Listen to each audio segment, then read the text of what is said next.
Bienvenue sur Site Torah. Voilà, on va faire un cours pour Leilou Ishmat, l'élévation de l'âme de Moshe ben Simcha, et la réussite dans tous les domaines de Yishai ben Mordechai, Yishai ben Mordechai ben Minya. Alors qu'on va faire une introduction au Sefer Tanya et une présentation. On va parler du Sefer Tanya, le livre de l'Admor Hazaken, qui est le Chumash de Chassidut Chabad. Alors ce livre, entre autres, il commence comment? Il faut savoir pourquoi il a été écrit et quel est le but de cet ouvrage. On sait très bien que l'Admor Hazaken a été enfermé en prison, Yutet Kislev, parce qu'il a diffusé ce livre et que le livre était empêché d'être diffusé par là-haut dans les cieux, parce qu'on disait que c'était un livre... on ne pouvait pas dévoiler tout ça au monde, et que Rabbi Levi Israël de Berdichev, quand il a vu ce livre-là, il a dit à l'Admor Hazaken, comment tu as pu mettre un Dieu aussi grand dans un livre aussi petit? Donc l'Admor Hazaken, il commence le Sefer Tanya. Ce livre, il s'appelle le Sefer Shel Benoni, le livre de l'homme intermédiaire. Il va présenter c'est quoi un intermédiaire, celui qui est entre le rachat et le tzaddik. Et tout le livre va parler de ce niveau, d'être un homme intermédiaire et comment devenir un homme intermédiaire. On sait très bien que le Sefer Tanya, c'est une explication du passage qui karov et lecha, quelle la chose est proche de toi, dans ton cœur pour le dire et pour le faire. C'est un verset de la Torah qui est dit par Moshe. Et donc, le Sefer Tanya, tout le livre, c'est une explication de ce verset-là. Donc, ça sous-entend que c'est proche, pour le dire, pour le faire. Et l'Admor Hazaken va nous apprendre comment faire en sorte que ça soit proche de réaliser toute la Torah qui paraît si infinie, si difficile, dans le sens où on est revenu de vie en vie pour pouvoir réaliser des hashlim, pour perfectionner, parfaire tout ce qu'on a fait dans les vies passées. Alors, le Sefer Tanya, il commence comme ça. Besof Peret Gimel des Nida. À la fin du chapitre de Nida, de la Gemara Nida, Mashbi Moto, on fait jurer. Te tzadik ve'ete rachat. On fait jurer à l'âme, soit un tzadik, mais soit pas un rachat. Déjà, il y a une question qui se pose, que l'Admor Hazaken relève. Pourquoi on le fait jurer soit un tzadik et soit pas un rachat? Si c'est un tzadik, c'est pas un rachat. Si on le fait jurer soit un tzadik, automatiquement, un tzadik ne peut pas être un rachat. Alors pourquoi on lui dit soit pas un rachat? Il explique qu'en vérité, les tzadikim, Dieu a vu qu'ils étaient peu nombreux et les a plantés dans chaque génération. Il dit si t'es pas un tzadik, si t'as pas été choisi en tant que tzadik, au moins ne sois pas un rachat. C'est pour ça qu'il y a la retendance du serment, sois un tzadik et ne sois pas un rachat. Donc, cette Gemara fait référence au fait que, avant que l'âme rentre dans le corps, on l'a fait jurer. Et l'Admor Hazaken, là-bas dans les Péruchim, les explications, il explique qu'en vérité, c'est le fœtus qui jure. Parce que l'âme, en vérité, c'est une partie de Dieu, c'est le niveau du tzaddik. Donc on ne peut pas demander à l'âme, qui est une partie de Dieu elle-même, de jurer d'être un tzaddik, pas un rachat. Une âme ne peut pas être un niveau de rachat, c'est impossible. Une âme, c'est une partie de Dieu, et c'est ce niveau-là qu'on dit qu'elle ne veut ou elle ne peut faire la volonté de Dieu. Un juif, il ne peut se séparer de Dieu. Donc c'est pas à l'âme qu'on fait jurer, en vérité, c'est au fœtus. Le fœtus, c'est l'embryon. Il fait jurer soit un tzaddik, soit pas un rachat, parce qu'on sait très bien que dans le ventre de sa mère, il étudie toute la Torah, dans sa globalité. Il monte dans les mondes divins, il a le niveau du tzaddik, même on peut dire Elion. Il monte, il a toute la compréhension de la Torah, il est dans un degré illimité, et petit à petit, dès qu'il va commencer à naître, il va perdre de ses connaissances, dans le sens où, quand il va naître, un ange va lui frapper ici, à ce moment-là, il va perdre de façon progressive toutes les connaissances de Torah qu'il a acquis. Il va se séparer du monde spirituel pour atteindre le monde matériel. Et quand il aura totalement perdu la connaissance supérieure, la sagesse supérieure qu'il avait, la Chorma Elion, c'est quand il va commencer à manger du pain. Pourquoi? Parce que quand il va manger du pain, à ce moment-là, il va se pouvoir parler.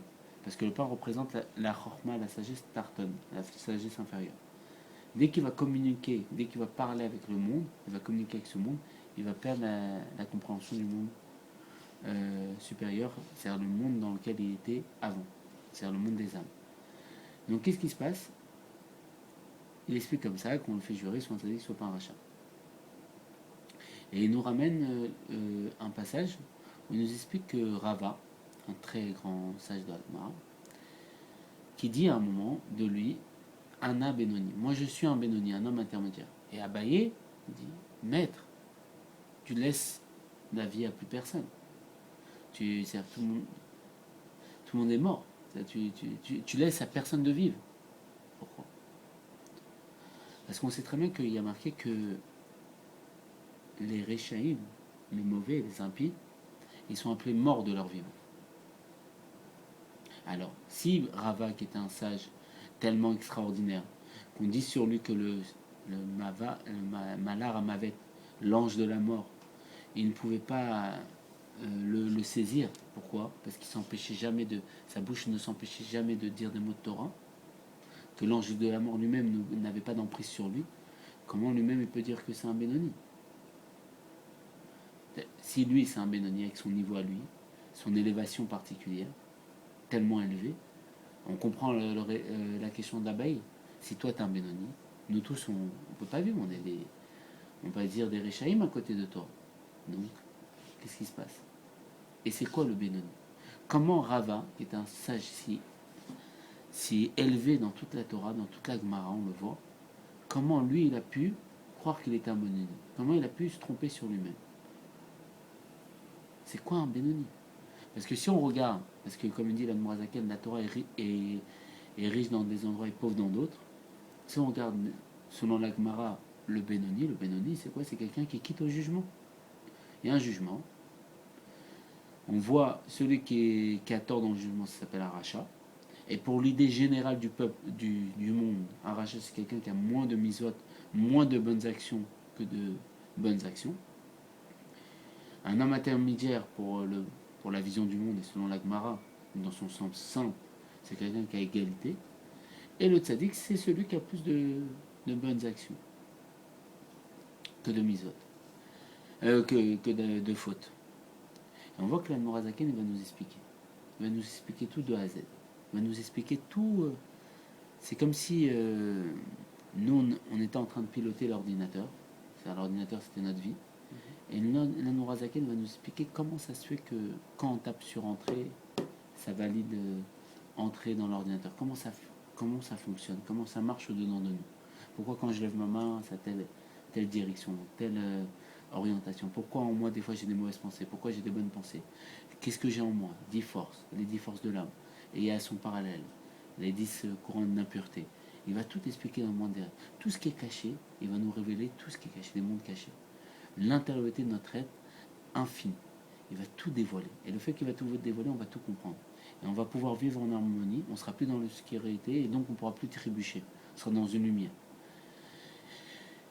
Et donc, il explique comme ça. Il va présenter les différents personnages. Donc il en répartit 5. Le Racha Veralo, l'impie qui a le mal pour lui. Le Racha Vetovlo, l'impie qui a le bien pour lui. Le Benoni, l'homme intermédiaire.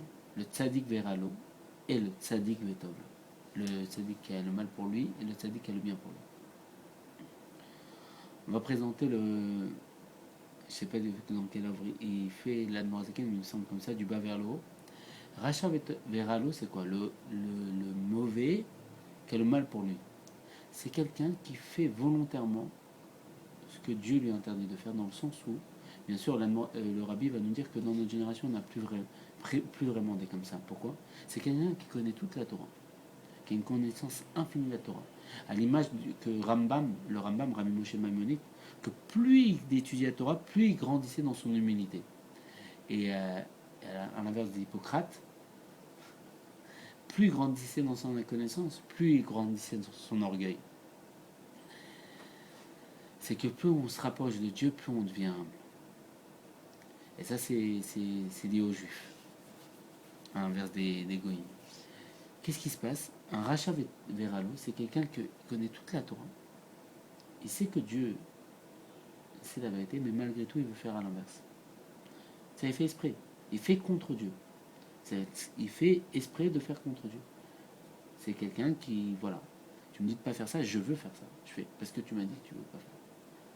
Donc qu'est-ce qui se passe à ce moment-là? On ne peut pas dire que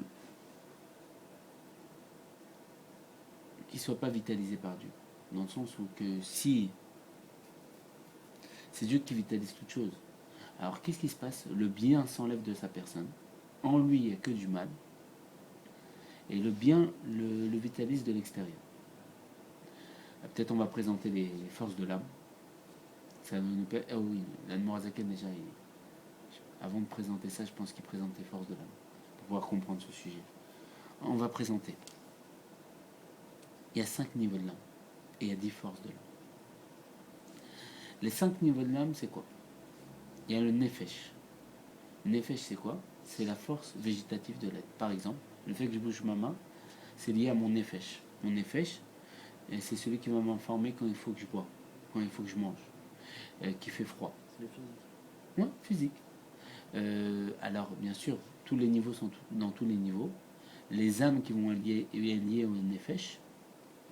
Il y a aussi les mondes, le olamot. Peut-être ça va faire trop. Alors, les âmes qui sont liées au nefesh, qui vont, on va dire qu'ils ont plus de doses de nefesh que, parce que bien sûr, dans les 5 niveaux de l'âme, il y en a qui vont être plus, ils vont avoir plus d'un niveau de l'âme que l'autre. Par exemple, plus de nefesh que les autres niveaux. Par exemple, quelqu'un qui va avoir plus de nefesh dans son âme, on va le remarquer tout de suite. Pourquoi? Ça va être soit un sportif, quelqu'un qui est lié au sport, à l'effort physique, soit un travailleur, les gens qui travaillent en entreprise, en usine, des gens manuels, les plombiers, c'est des âmes de nefesh en majorité. S'ils arrivent vraiment à se débrouiller, qu'ils ont un art dedans, c'est-à-dire qu'ils ont, pas qu'ils ont fait ça pour un intérêt personnel, mais c'est-à-dire qu'ils ont une sheikhut, ils ont un lien avec ça, mais quelqu'un vraiment que sa vie c'est ça, le sport, tout ce qui est lié à l'action, ça fait référence aux âmes de nefesh. Bien sûr, il y a 4 mondes parallèles. En vérité, c'est pas, ça s'appelle Olamot dans la définition telle que la Torah l'explique. Mais on va employer le terme en français qui va être plus, on va dire, adapté. C'est dimensions. Il y a 4 dimensions qui sont proches de nous, dans le sens où c'est des dimensions de proximité avec l'essence de Dieu. Je donne un exemple très simple. Une histoire du Baal Shem Tov que le Rabbi ramène dans son livre Hayom Yom, le premier livre qu'il a écrit, qui s'appelle Au jour le jour. Il donne un enseignement tous les jours. Tous les Chabad l'étudient et c'est dit dans les synagogues Chabad. Là-bas, il explique qu'il y a le Baal Shem Tov qui était dans sa synagogue et à un moment, il y a 2 juifs qui sont disputés. Un qui a dit tais-toi, je vais te déchirer comme un poisson. Le Baal Shem Tov il a demandé à ses élèves, vous avez vu ce qui s'est passé? Oui, lui il a dit je vais te déchirer comme un poisson. Le Baal Shem Tov il a posé ses mains saintes sur ses élèves et ils ont vu que l'autre était en poisson et il a déchiré son ami qui était en poisson. Ils ont été horrifiés de voir ça. Pourquoi? Parce qu'en réalité le Baal Shem Tov captait ces dimensions-là. Et donc le fait de leur avoir mis leurs mains, il les a fait pénétrer dans cette dimension-là. C'est quoi cette dimension-là? Comme définira le Rabbi de Kops, il est où le Kotz? Il est où le bon Dieu? Il est là où on laisse de la place. Plus je laisse de la place à Dieu, plus je fais sa volonté, plus je vois qu'il dirige toute chose. Je vois et j'ai une proximité plus intense avec Dieu et je peux capter des niveaux supérieurs. Donc il y a 4 niveaux supérieurs, ça s'appelle les Olamot, les 4 dimensions qu'on peut capter, comme la Wi-Fi. Aujourd'hui, on sait très bien que le Baal Shem Tov, qui est le fondateur de toute la Chassidoute, a donné un enseignement très clair. Derrière chaque chose matérielle qu'on voit, il faut tirer un enseignement. Pourquoi? Parce que Dieu s'habille à travers la matérialité du monde et que le matériel, c'est le reflet du spirituel. Et derrière quelque chose de matériel se cache un enseignement spirituel de Dieu. C'est-à-dire Dieu me parle à travers l'image que je vois. Donc,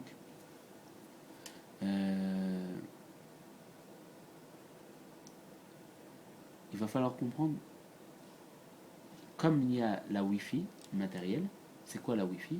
J'ai mon téléphone portable, et que si soit je ne m'abonne pas à la Wi-Fi, soit mon portable n'a pas la fonction de Wi-Fi, il y a Internet ici que je peux capter, mais je ne le capte pas.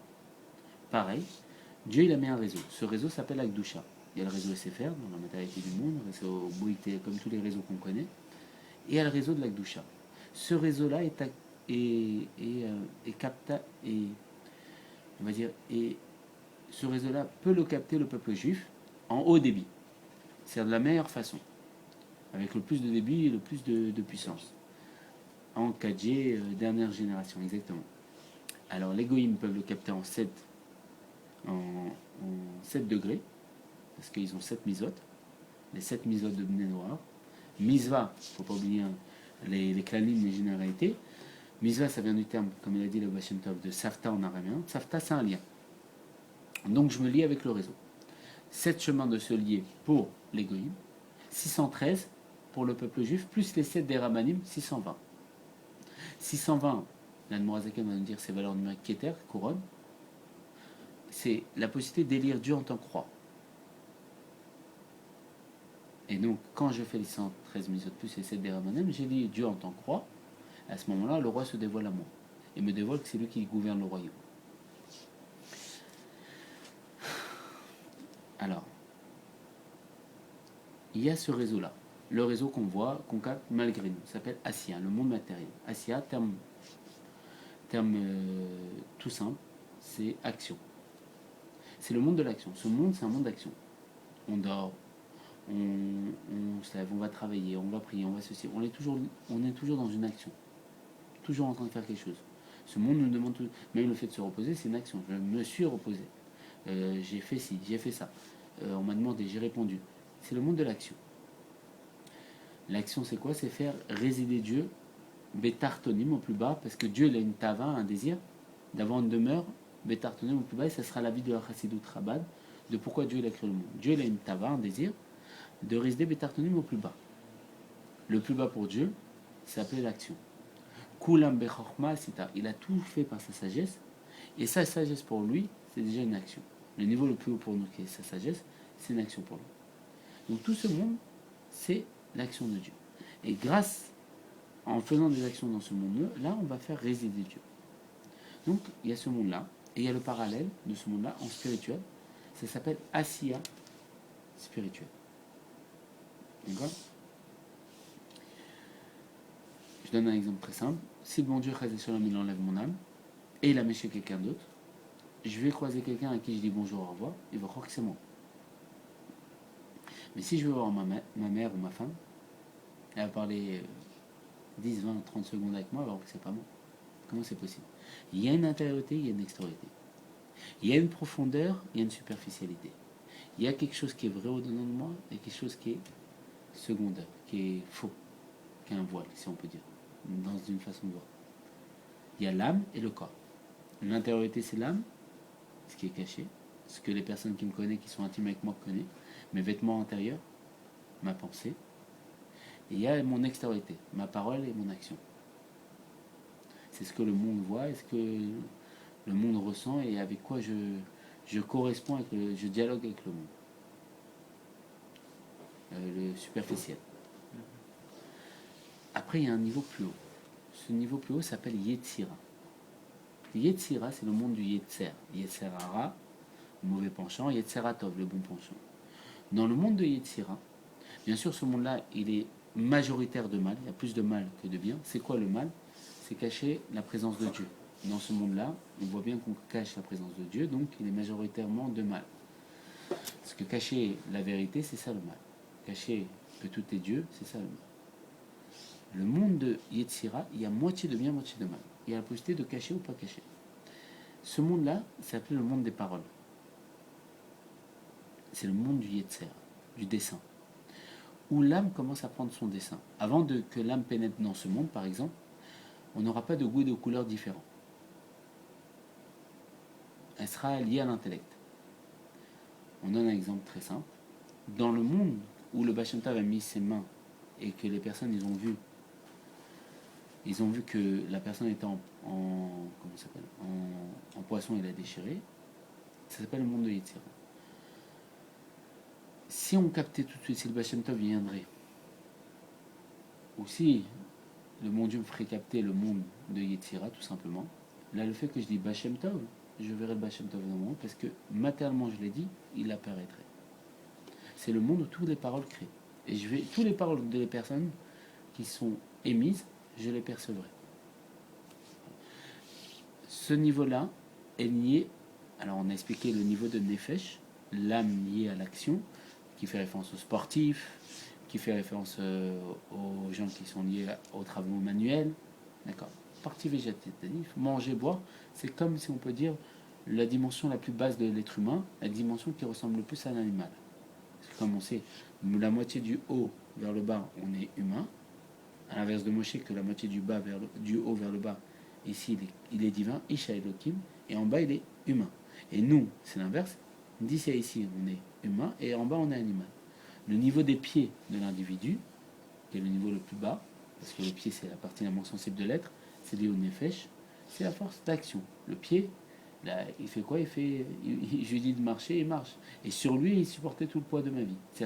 Sur lui, tout le corps repose. Ça, c'est les âmes de nefesh, travailleurs.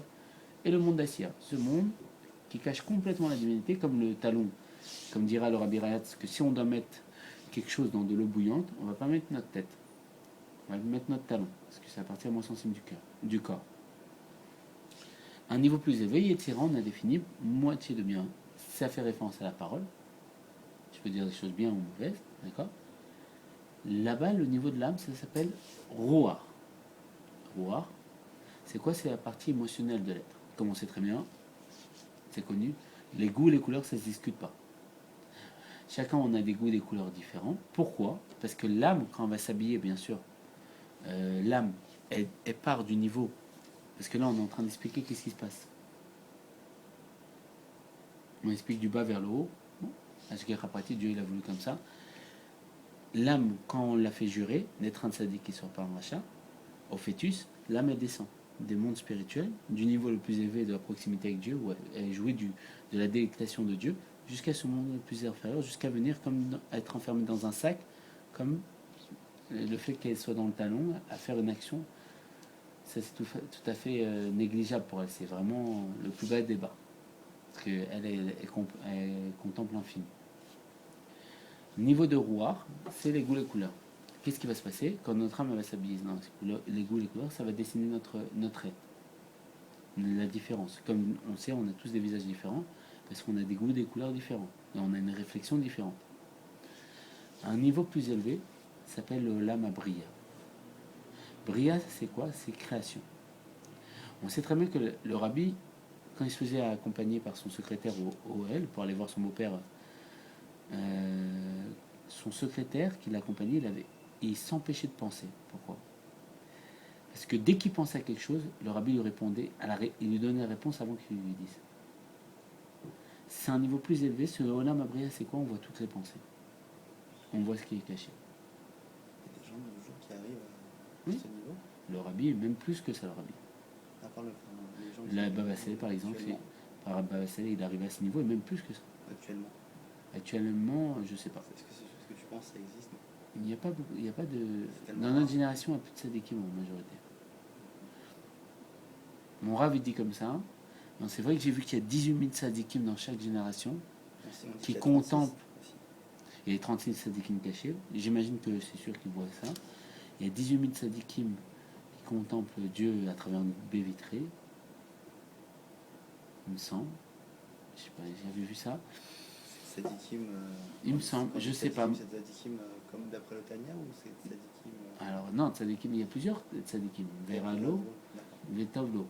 Alors peut-être Veralo, parce que Vetovlo, par exemple, le Rabbi Lubavitch a dit que Baba Sali c'était un Bnei Aliyah, un enfant de l'élévation, qui est le terme employé par Rabbi Shimon Borchei dans le Zohar. Il dit, j'ai vu les Bnei Aliyah dans cette génération, ils sont peu nombreux.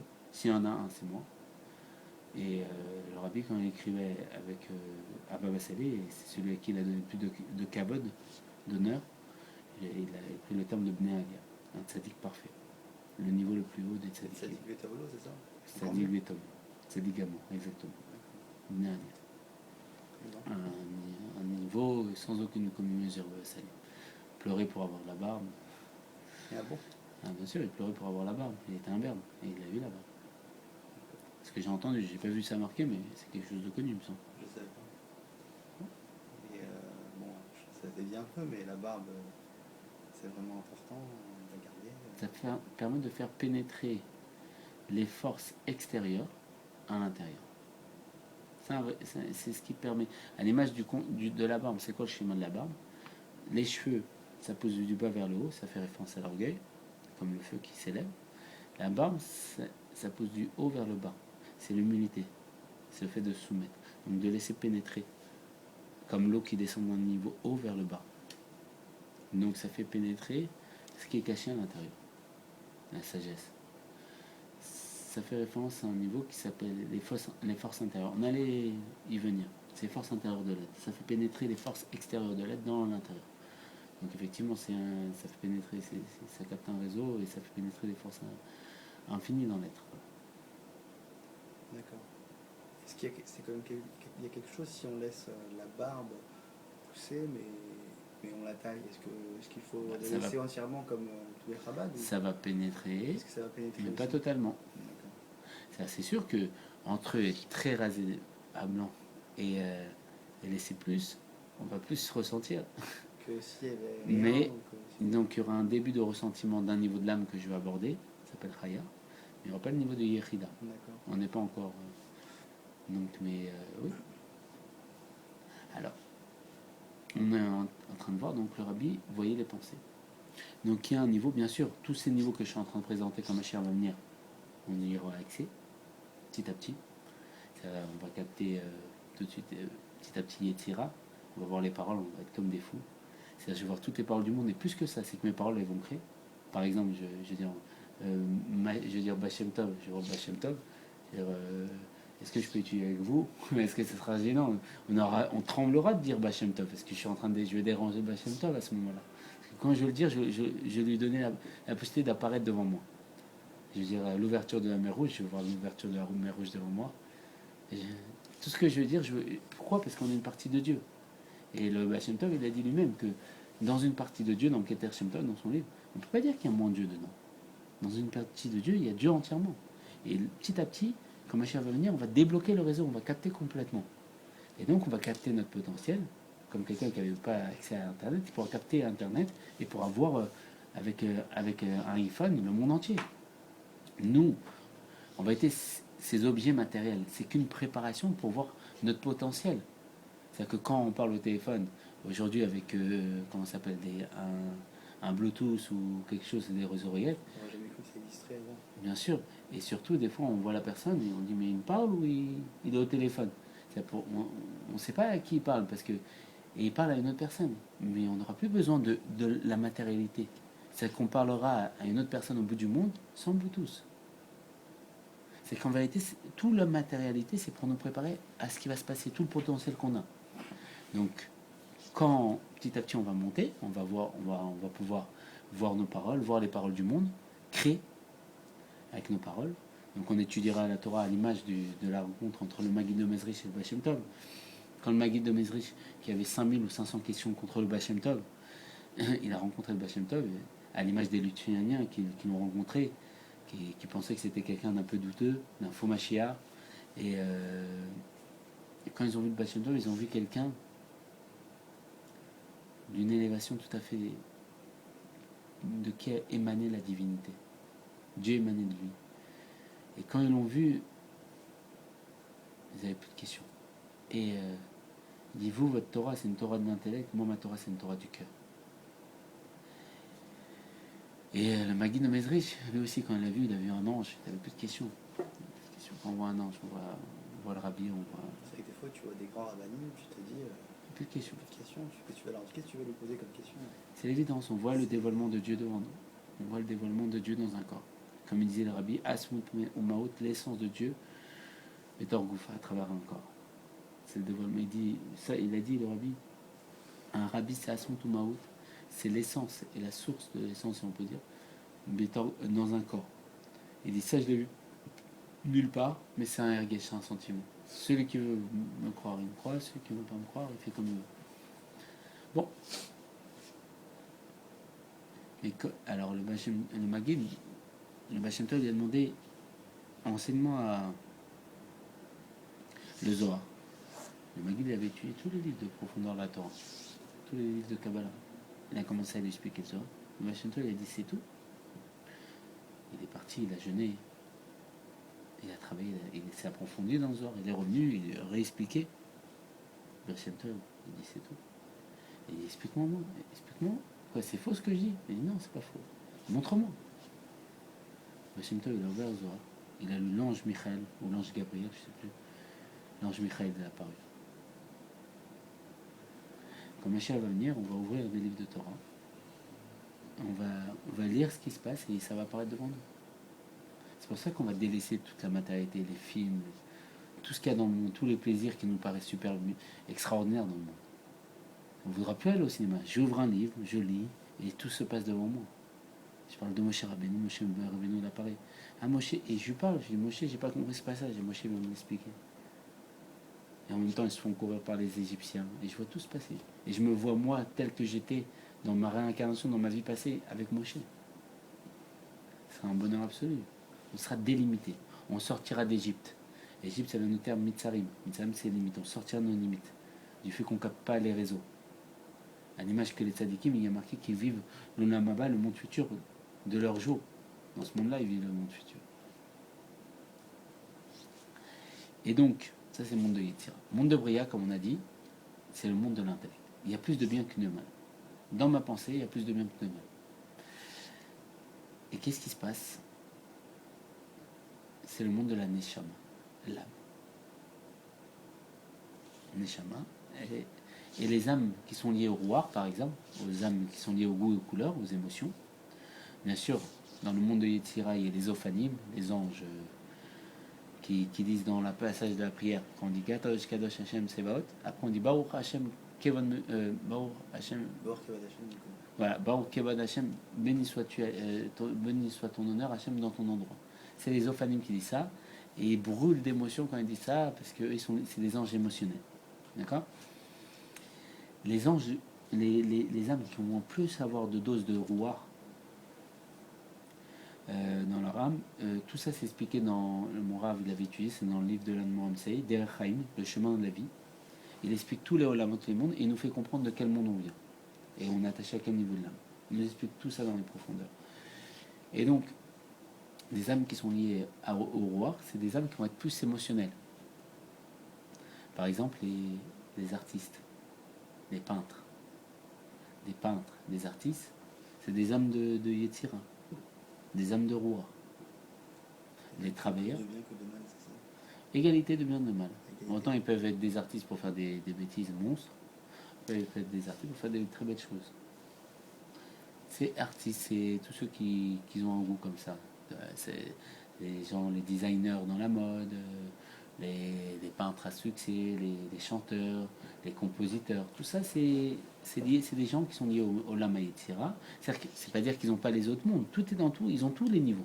Mais là-bas, ils ont plus imbriqué, ils ont plus de doses d'un niveau qui va ressortir plus à l'évidence. Les hommes de Bria, comme on dit, Bria, ça vient du terme création. Qu'est-ce qui a été créé? C'est la pensée. La pensée, elle recrée à chaque instant. C'est pour ça qu'il y a marqué Tamin Maaseh Bereshit, il recrée le monde à chaque instant. Et Tamin Maaseh Bereshit, le recommencement. Bereshit, c'est deux commencements. C'est Bereshit, c'est Bria. C'est le même bête, c'est la même première lettre. Dans la première lettre, le Zohar dit qu'il y a tout le mot. Donc, c'est quoi le Bereshit au recommencement, la création, la nouvelle création qui recommence? C'est ma pensée. Il m'engendre des bonnes pensées, des mauvaises pensées.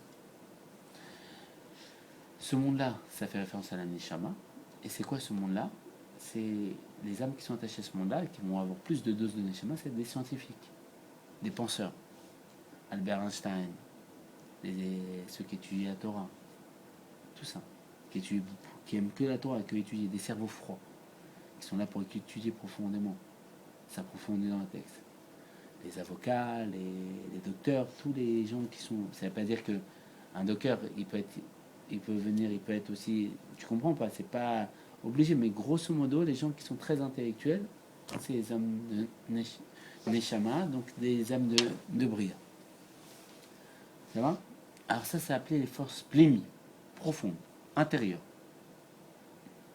Après, il y a une force makifim, entourante. Ça fait référence à la barbe. Alors ces niveaux-là que j'ai présentés, ils sont communs à tout le monde. Tout le monde a ce niveau-là. C'est-à-dire même les goïms, ils ont Nefesh, Roar, Neshama. Par contre, les deux niveaux qu'on va présenter sont exclusifs aux juifs. Donc les goïms ont Neshama Nefesh, Roar, Neshama. Oui. On voit bien des goïms qui sont des scientifiques et qui pensent. Et c'est des grands intellectuels. D'accord. Et qui développent des... Non, bien sûr. Non. Ils ont Neshama. Ils n'ont pas d'étincelle divine, c'est ce que j'ai entendu.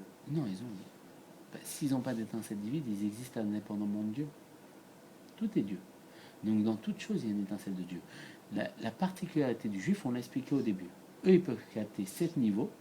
Ils peuvent s'attacher à Dieu à travers le réseau numéro 7. Nous, on peut s'attacher au réseau numéro 620. Et donc, ces possibilités, c'est grâce au fait des deux niveaux supérieurs. Eux, ils n'ont que 3 niveaux d'âme, et nous, on a 2 niveaux en plus, on en a 5. Et eux, ils ont 7 lois de nos FR, et nous, on a 620 lois à respecter. Donc nous, c'est beaucoup... Mais tu sais que quand Mashiach va venir, par exemple, les bons des nations, ils vont se convertir, ça va devenir des guerres.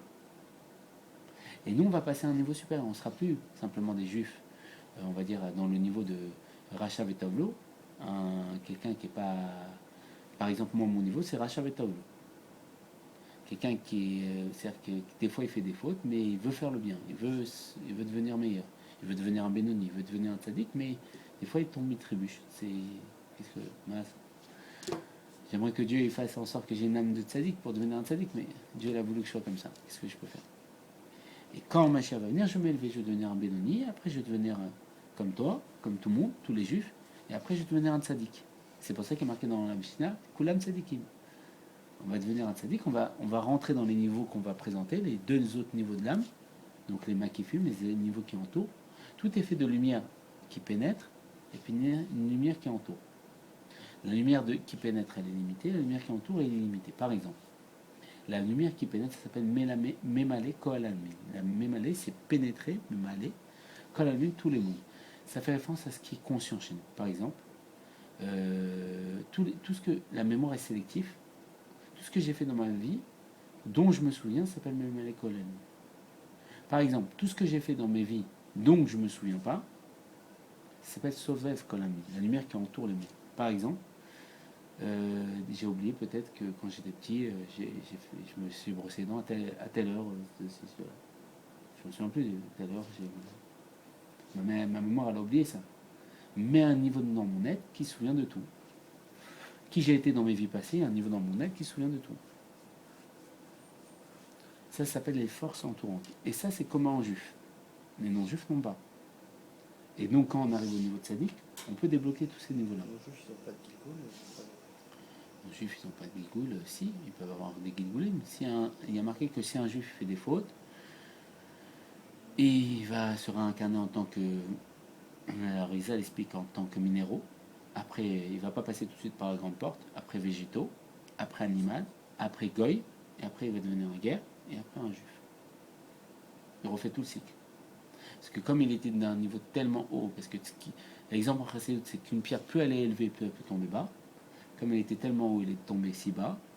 Qu'est-ce qui se passe? Il doit revenir du plus bas vers le plus haut. Donc, nous, comme Mashiach va venir, on va devenir des tzadikim. Les goïms, ils vont devenir des juifs comme nous aujourd'hui. C'est-à-dire que quand ils étudieront la Torah, les goïms, ils vont étudier, mais avec l'oubli. Comme nous, aujourd'hui, on étudie des textes, mais on ne se souvient pas de tout. C'est-à-dire ils seront dans ce même allée comme l'amim, selon leur mémoire qui est sélective. Mais nous, on sera dans le Sovev Kolam, la lumière qui entoure. Donc, nous, on débloquera les 2 niveaux en plus de notre âme. Qu'on essaye de débloquer un petit peu, mais là, on les maîtrisera. C'est-à-dire qu'ils vont devenir plus makif, mais plus conscient. Plus inconscient, mais conscient. Et donc, on sera des tzadikim. Donc, quand on parlera, on créera. Et eux, ils verront ça, les goïms. Quand on dit que les goïms vont venir nous servir, ils seront nos serviteurs, c'est pas péjoratif. C'est comme le rabbi, tous les juifs qui le servaient, le rabbi. Tous les juifs le servaient, ou Baba Salé par exemple. Ils étaient tous là à faire tous ces demandes, tous ces mondes. Ils faisaient tout gratuitement, c'était de la philanthropie, du bénévolat. En veux-tu, en voilà. Mais c'était pas péjoratif, on dit pas, c'est négligent, il est sous-serveur, ça se fait pas. Non, c'était un honneur, c'était un mérite de pouvoir servir Baba Salé. Mais comme nous, on va devenir des tzadikim, ça sera un mérite pour les non-juifs qui deviendront des juifs de nous servir. Parce qu'on atteindra ce niveau-là. Eux, ils verront que quand on parle, on crée. On va créer ce qu'on parle. Ceux qui n'étaient pas forcément. Ceux qui sont mauvais. Vie, ils n'ont pas fait beaucoup. Non, ceux qui étaient mauvais. On ne dit pas des gens qui. Il y a des gens bons, peut-être qu'à nos yeux, on pense qu'ils ne font pas ce qu'ils font. Ça, il n'y a que Dieu qui sait juger. Lui, il sait. Mais ceux qui sont vraiment contre Dieu. Pas contre Dieu, mais bon, qui n'ont pas forcément fait les mitzvot et qui ont été. Les 7 lois des Noirs. Moi, je parle des juifs. Ah, mais tous les juifs, ils auront. Tous les juifs, ils seront tzadikim, même ceux qui n'ont pas vraiment fait. Ouais. Par exemple, le rabbi, il a dit dans notre génération, il dit des choses très fortes, on a tous fait tchouva. Ça dépend plus de nous, la délivrance, il dit ça dépend du Mashiach lui-même. On est là, on est revenu, pourquoi? Pour attendre la délivrance. Parce qu'on a tous fait tchouva. C'est quoi faire tchouva? C'est qu'on était venu sur terre pour faire les 613 mitzvot, d'accord? Et qu'on a... Dieu, il voulait créer le monde avec la rigueur. Il a vu qu'avec la rigueur, ça passait pas, et c'était trop pas évident. Il a créé avec la générosité. C'est quoi la générosité de Dieu d'avoir créé le monde avec la générosité? C'est donner la possibilité aux Juifs de venir dans plusieurs vies pour réaliser les 113 mitzvot dans les pensées, paroles et actions. Le rabbi dit qu'on a tout fait. Tout a été fait. Le monde est élevé. Le monde, c'est un réceptacle pour recevoir le dévoilement de Dieu et du Mashiach. Il dit aujourd'hui, ça ne dépend plus de nous, ça dépend du Mashiach lui-même. Et il dit ça en tant que Navi. Vu que c'est un Navi, lui-même, il le dit. Un Navi qui a reçu la névoie d'un autre Navi, on n'a pas besoin de vérifier. Il a reçu la prophétie de son beau-père. Et plus que ça, il a fait des prophéties. En veux-tu, en voilà. Et juste à vouloir se servir. On voit les vidéos Vive la Torah, combien de névois il a eu.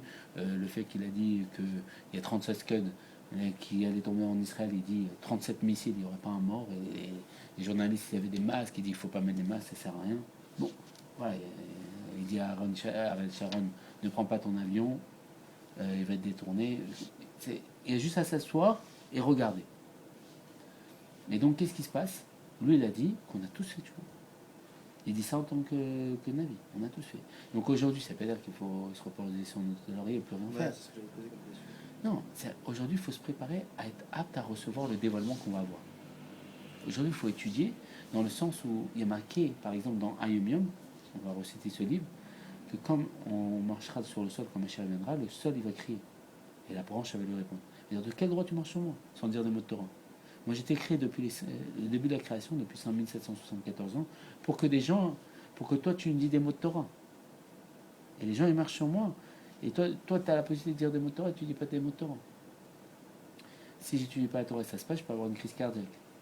Quand Mashiach viendra, on voudra cueillir une pomme Shabbat, et on va dire, oh, c'est Shabbat. La nature nous parlera. La nature dévoilera la Elokut. Elle dévoilera la divinité. Ce qui est marqué, il y a 50 portes de la connaissance.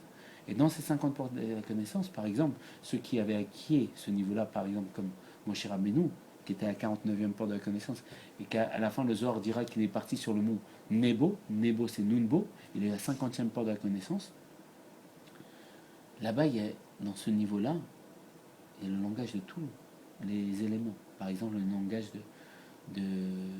du feu. Le Rizal explique que quand le feu il crépite, il fait du bruit comme ça, il crépite. Il est en train de parler. Le Rizal connaissait ce langage-là. Le langage des minéraux, des pierres. Les pierres parlaient avec les pierres, bien sûr. Avec tous les éléments. Parce qu'il y a une étincelle de divinité, pas simplement que dans les non-juifs, mais dans chaque chose de la matérialité. Parce qu'il y a marqué Enon Mitvado. Il n'y a rien d'autre à part Dieu. Et cette matérialité est voilée et cachée. On ne capte pas le réseau, mais quand on va capter le réseau, ce niveau de maquif qui nous entoure, on va voir comment cette matérialité, elle est que divine, elle crie le divin, et elle dévoile le divin. Yesh Nivra ou Yesh Eloki, l'existence créée, l'existence divine. Ça a en quelque sorte une certaine âme. Oui, oui, bien sûr. Genre la table, il y a quelque chose. C'est le ridouche du Harizal, bien sûr. C'est pour ça que le ridouche de Matan Torah, c'est que le matériel, le spirituel a pénétré le matériel. Avant Matan Torah, on pouvait jeter une paire de tefilines, pas une paire de tefilines. Le matériel et le spirituel ne se mélangeaient pas. Yaakov Avinu mettait des bâtons, c'était comme des tefilines, il les jetait. Aujourd'hui, on ne peut pas. Les tefilines, il faut les enterrer, il faut les mettre à Geniza. Ils ont une doucha. On a étudié un mot de Torah sur un feuillet, ça a pénétré. Cette pénétration, c'est faire pénétrer l'âme dans le réceptacle, dans la matérialité. Cette matérialité, donc il y a une âme qui a pénétré. Et cette âme s'exprime. Et on pourra capter, on pourra entendre le langage des, des végétaux.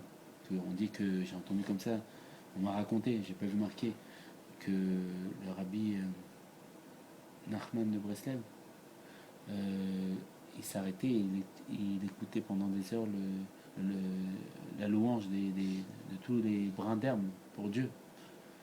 On pourra, pour les animaux, demander leur subsistance à Dieu.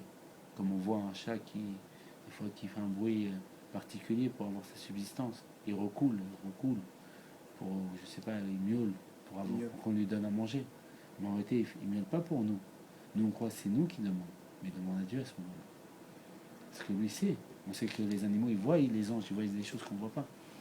On n'arrive pas à avoir une émouna comme les animaux qui, eux, parce qu'eux, ils voient. Ils voient. Mais ce qu'ils voient, ça va pas les... On va dire, comme ils n'ont pas la compréhension comme nous, ça va pas trop les déranger. Mais nous, comme on a la compréhension, si on voit un ange, on voit tout ce qui nous entoure ici, que dans la Gemara, il y a marqué... Et ils voient les anges, les animaux? Bien sûr, oui. On les voit des fois fixer quelque chose. Ah bon? Bien sûr. Je suis choqué, d'accord. Ah bien sûr, on voit, ils voient plein de choses, ils voient tout ce qui nous entoure.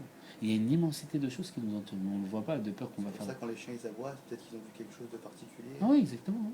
D'accord. On voit des fois des chiens ils vont fixer quelque chose comme ça, et avoir peur de quelque chose et partir. Pourquoi? Ils voient des choses qu'on ne voit pas. Mais pourquoi? Parce qu'eux, ils ont une petite conscience. Donc ça ne va pas les choquer. Nous, ça nous remettrait en cause complètement de voir tout ça. Quand ma chère va venir, Dieu, il va enlever le soleil de son écran, il va enlever le voile et on va voir tout ça. On va voir tout ce qui nous entoure. Dans le Gemara, il y a marqué Brachot, il y a je ne sais pas combien de milliers de choses à ma droite et milliers de choses à ma gauche. On ne voit pas tout ça. Et il dit que quand on se sent lourd, quand il y a quelque chose que mon pied je sens lourd, c'est qu'ils attaquent ce niveau-là. On va voir tout. Il y a un particulier en ce moment. Apparemment, dans la Gemara Brachot, là-bas, je ne sais plus la référence, je suis en train d'étudier là. Si tu veux, je peux te ramener, je peux aller revoir, mais c'est marqué, oui, c'est lié à ça. C'est lié à ces choses qui sont autour de nous. Mais pourquoi on fait tout ça? On se lave les mains, l'impureté des mains, et on voit rien de ce qu'on fait. Mais quand ma chère va venir, on va voir de l'impureté qui vient dans nos mains. On va courir pour se laver les mains, pour faire le netilat yadayim. On va voir la bracha, on va voir la doucha, on va tout voir. Il va dessaillir les yeux. Et on disait ça pourquoi? Pour expliquer que c'est pas péjoratif que les goïms ils vont nous servir. D'accord? C'est comme nous, aujourd'hui, quand on se bat pour aller faire tous les besoins d'un rabbi ou d'un tzaddik. Après, on présente les niveaux d'âme makifim, entourant.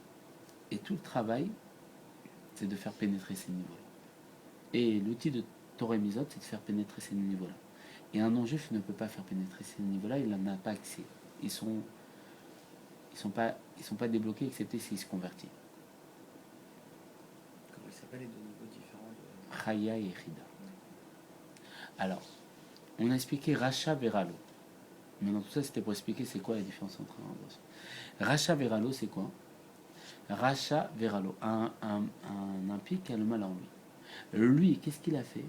Dans son niveau de Nefesh, Ruach, Neshama, force végétative de l'être, force émotionnelle et force intellectuelle, il a rejeté complètement Dieu. Il n'y a rien d'autre à part lui. Enonu va dire, il n'y a rien d'autre à part moi. C'est moi qui existe, je fais ce que je veux, j'écoute pas Dieu. Donc il reste que les niveaux makifim, parce que c'est un juif, qu'il veuille ou non, il a une âme juive, qui a les niveaux makifim, à l'inverse des goïm, qui l'entoure, le vitalise, mais ne pénètre pas.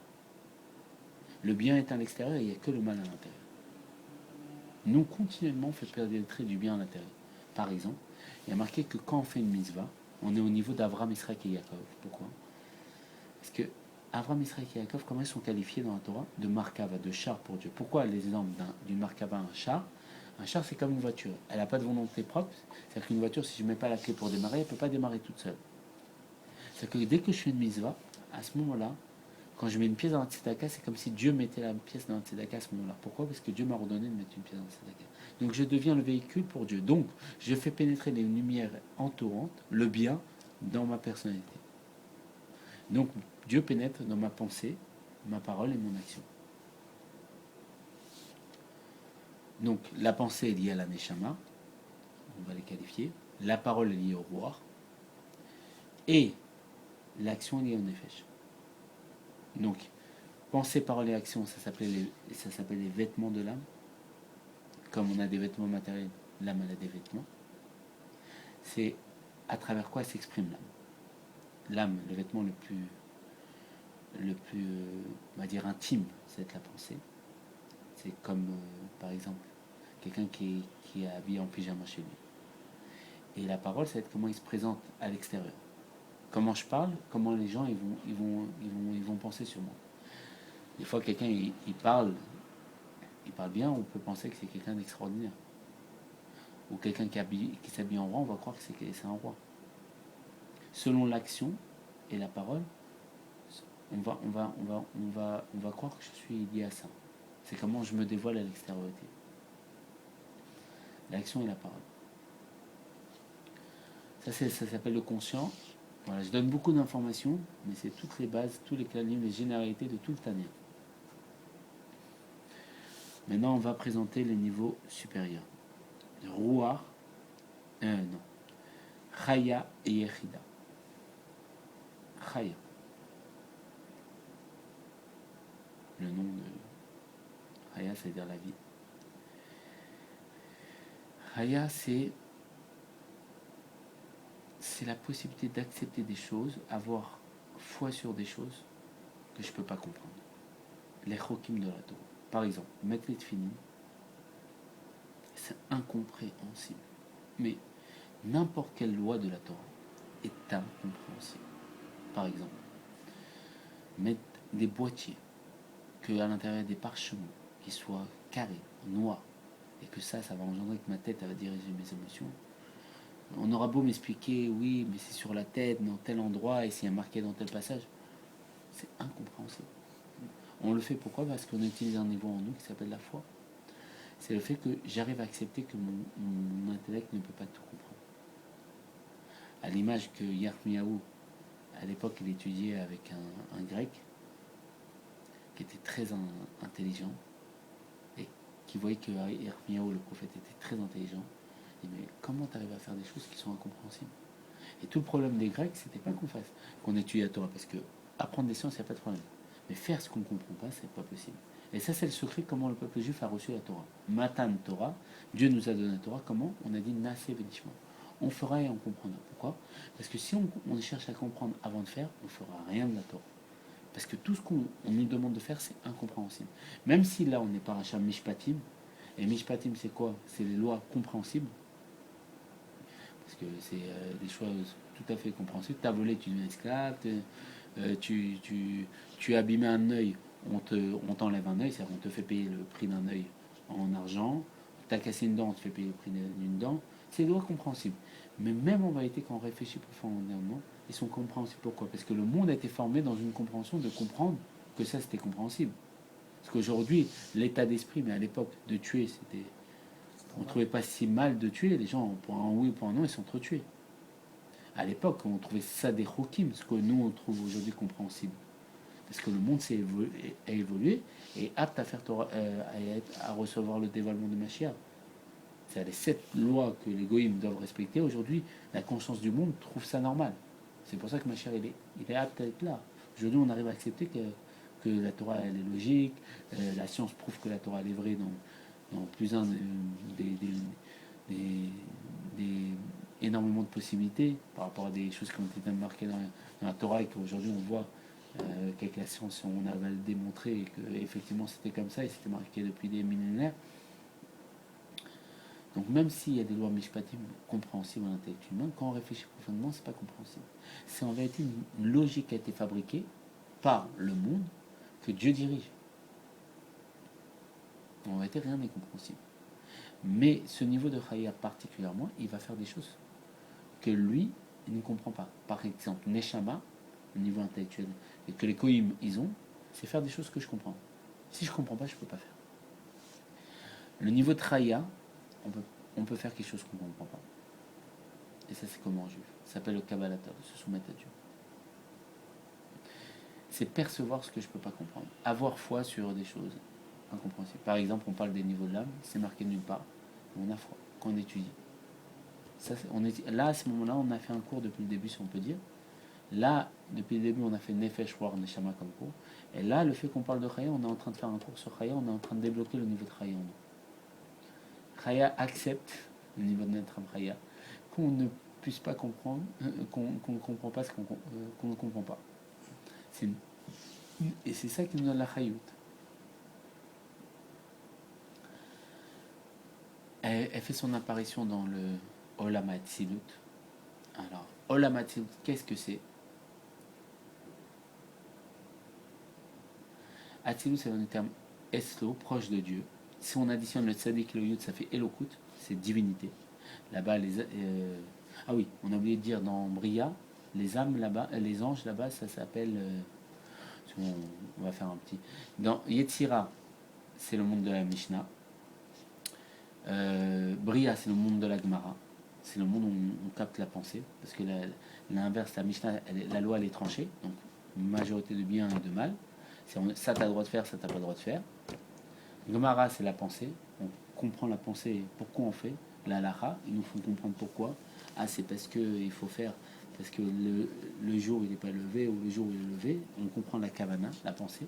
Donc, ils étudient la Gemara. Là-bas, les anges, c'est des séraphim. Et c'est ceux qui disent Kadosh, Kadosh, Kadosh, Hachem Tsevaot, Melech Haaretz Gevodot. Saint, Saint, Saint. Donc séparé, séparé, séparé, Hachem et il est. La terre est emplie de son honneur. Et quand il brûle de compréhension, il se consume de compréhension quand il récite ça, les anges. Et ils attendent que nous on le récite pour le réciter. Faut savoir qu'un ange, juste son sabot mesure 515 ans de distance. Parce que chaque cieux mesure 500 ans. Il y a 7 cieux. En mètres, tu veux dire? Ouais, 500 ans. On ne parle pas de mètres. C'est beaucoup plus. C'est quoi les ans? C'est comme quand on dit d'aller au soleil, c'est, je sais pas, 140 millions d'années-lumière. Ouais, c'est an de marche. D'accord. Là, juste leur pied, c'est 515 ans. Bon, l'âme en elle-même, les sages ils ont dit qu'elle mesurait un tiers de la planète, notre âme. Mais bon, il faut la faire pénétrer aux endroits. Voilà. Et bon, ça, c'est des choses qu'on verra quand Mashiach reviendra. On verra toutes ces dimensions. Voilà. Bon, voilà, ça sera plus que tous les effets spéciaux et tous les films à grand budget. Ça sera, voilà, c'est Dieu le producteur. Donc, c'est lui le metteur en scène. Là, c'est extraordinaire, quoi. C'est waouh. Ah, bah, c'est plus que tous les effets spéciaux de tout. On peut pas, c'est rien à voir. Et en vérité, on peut commencer à voir la bande-annonce. La bande-annonce, elle est dans la Torah. Il faut juste aller voir la bande-annonce. On a le droit à la bande-annonce. C'est pour ça que quand on voit la bande-annonce, on a hâte de voir le film. Donc on a hâte que Mashiach vienne. Et c'est le but. C'est pour ça que Dieu il a donné Matan Torah. Il nous a donné la Torah, il nous a donné la bande-annonce. Mais dans la bande-annonce, il y a le film aussi. Parce que dans la Torah, il y a le film. Et ce qu'on peut tirer aujourd'hui, c'est que la bande-annonce. Et le film, c'est Dieu lui-même qui va l'opérer quand il y aura la délivrance par Mashiach. Par la bonne Mashiach. Par l'expression que Mashiach nous donnera. Et donc, ces anges-là, donc, qui sont dans le monde de Bria, c'est des anges intellectuels, parce que là-bas c'est un monde intellectuel. Et le monde d'Atzilut, il y a les Neshamot de Abraham, Israël, Yaakov, tout ça. Ce monde-là, il est proche de Dieu, c'est le monde où il n'y a que du bien, là-bas, si on peut dire. Que du bien. Et dans ce niveau-là, il y a l'âme de Chaya. Donc on comprend que l'âme de Chaya, c'est entièrement du bien. De comprendre, d'accepter de ne pas comprendre, c'est ça le bien. La vraie compréhension, au début, quand on commence à étudier la Torah, on croit tout comprendre. À un moment, ça arrive, à force d'études, on dit, mais je comprends plus rien. Et là, on commence à nous dire, ah, tu commences à comprendre. Au moment où on commence à tout comprendre, c'est qu'on commence à comprendre avec le niveau de Chaya. On comprend qu'on ne comprendra jamais rien, quoi. C'est tellement élevé. On comprend, mais il y a tellement de possibilités, c'est divin. Ça, c'est Chaya. C'est lié à la barbe. Et quand on ne comprend pas, on fait pénétrer des choses qu'on ne comprend pas, comme la barbe. On ne comprend pas pourquoi il faut laisser pousser la barbe. Ça ne nous donne pas envie. Le monde, justement, il repousse cette barbe. C'est quoi? C'est pas. Quoi qu'aujourd'hui, la mode, c'est devenu de laisser pousser une barbe, apparemment. Bon. On voit là que le monde, il est apte à recevoir le dévoilement de Mashiach. Ils veulent que la barbe pénètre, ils veulent que Mashiach vienne se dévoiler. Et bien sûr, si on peut dire l'âme générale d'une Nefesh, parce qu'il y a une âme générale de Nefesh, c'est David Ameller. L'âme générale du roi, c'est Eliyahu Hanavi. L'âme générale de la Neshama, c'est Moshe Rabbeinu. L'âme générale du Chaya, c'est Adam Arishon. Et l'âme générale de Yechida, c'est Mashiach, la source. Et donc Yechida, c'est quoi? C'est l'unique. C'est un niveau encore plus haut qui est lié au Keter, la volonté et le plaisir de Dieu, qui est le fait de couronner Dieu, de réaliser 620 mitzvot, de donner la couronne à Dieu. Que quand je développe Yechida, ça s'appelle Yechida chez Benefesh. Pourquoi chez Benefesh? Parce qu'elle a complètement, parce que le haut et le bas sont unifiés. Parce que ce qu'il y a de plus haut tombe au plus bas. C'est que quand j'ai dévoilé Yechida chez Benefesh, la partie de ma chair en moi par exemple, mon doigt ne peut plus jamais éteindre la lumière Shabbat. À ce moment-là, dans le niveau de ne pas éteindre la lumière Shabbat, j'ai dévoilé Yechida chez Benefesh. Si je ne peux pas ne pas mettre mes tefilines un jour, dans ce niveau-là, j'ai dévoilé Yechida chez Benefesh. Si je ne peux pas ne pas prier en minyan, dans ce niveau-là, il y a toujours Yechida chez Benefesh, c'est faire un avec Dieu. Je suis devenu une marque pour Dieu, à l'image d'Abraham, Israël et Yaakov. Pourquoi? Parce que c'est Dieu qui me demande de mettre les tefilines ou pas d'allumer la lumière. C'est-à-dire que mon corps est complètement unifié à Dieu à ce niveau-là. Donc c'est selon le fait d'éteindre la lumière ou manger cachère. Voilà, chacun le touche dans son niveau. Et ça, c'est couronner Dieu. Et ça fait en sorte que ma volonté, mon plaisir, on va dire que Khayal est lié aussi à la volonté, on va dire plutôt que mon plaisir et ma émouna, c'est Dieu. J'ai foi en Dieu et mon plaisir il est dans Dieu. Rien d'autre. J'ai plus de plaisir dans le monde que Dieu. Ça ne veut pas dire que je ne veux pas aimer manger. C'est que quand je veux manger, je veux savoir que c'est Dieu qui me donne du plaisir quand je mange. C'est plus que je veux manger, je crois que c'est moi qui ai payé mon assiette. Je veux savoir que l'argent que j'ai gagné, en réalité c'est Dieu qui me l'a fait gagner. Et je veux savoir que quand je le paye et quand je mange, c'est Dieu qui me donne la possibilité de pouvoir acheter. Et c'est Dieu qui me fait en sorte que j'aime ce repas et que je trouve ça bon.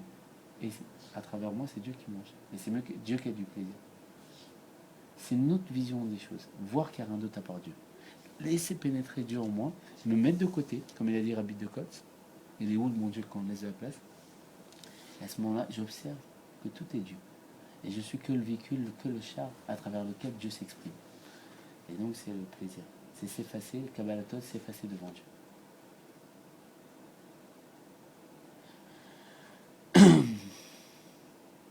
Maintenant, ça c'est Racha Veralo, on a compris. À l'intérieur de lui, il n'y a que du mal. Les forces de bien l'entourent et le vitalisent. Racha Veralo, qui est mon niveau par exemple. Racha Vetovlo, mon niveau. Racha Vetovlo, qui est mon niveau. De toute façon, il n'y en a plus. Dans notre génération, il dit Rabbi, en majorité. C'est quelqu'un qui essaye de faire de son mieux. C'est-à-dire qu'il veut faire pénétrer les forces inconscientes en lui. Il veut faire pénétrer Dieu en lui. Il veut mettre les films tous les jours. Il veut tout faire. Mais des fois, il n'arrive pas à faire des choses. Mais là, ça. Si Dieu l'a mis un Yetzara en moi, qu'est-ce que je peux faire? Moi, je veux pas de ce Yetzara. J'ai une mitzvah dans le Rambam de rendre un objet perdu. Dieu, voilà, il y a un objet perdu. Ça s'appelle Yetzara. J'en veux pas. Il ne m'appartient pas. Récupère-le. Tu me mets un Yetzara, après tu me punis parce que j'ai fait des fautes. Mais j'en veux pas de ton Yetzara. Moi, ça m'intéresse pas ça. Moi, je veux que toi. Ça, c'est un peu l'état d'esprit du Racha Vetam. Il dit à Dieu, je suis pas d'accord avec toi. Je veux faire ta volonté. Enlève-moi ça. Enlève-moi l'obscurité. Débloque-moi le niveau. Donne-moi ma récompense. Fais que je sois un sadique. D'être proche de toi.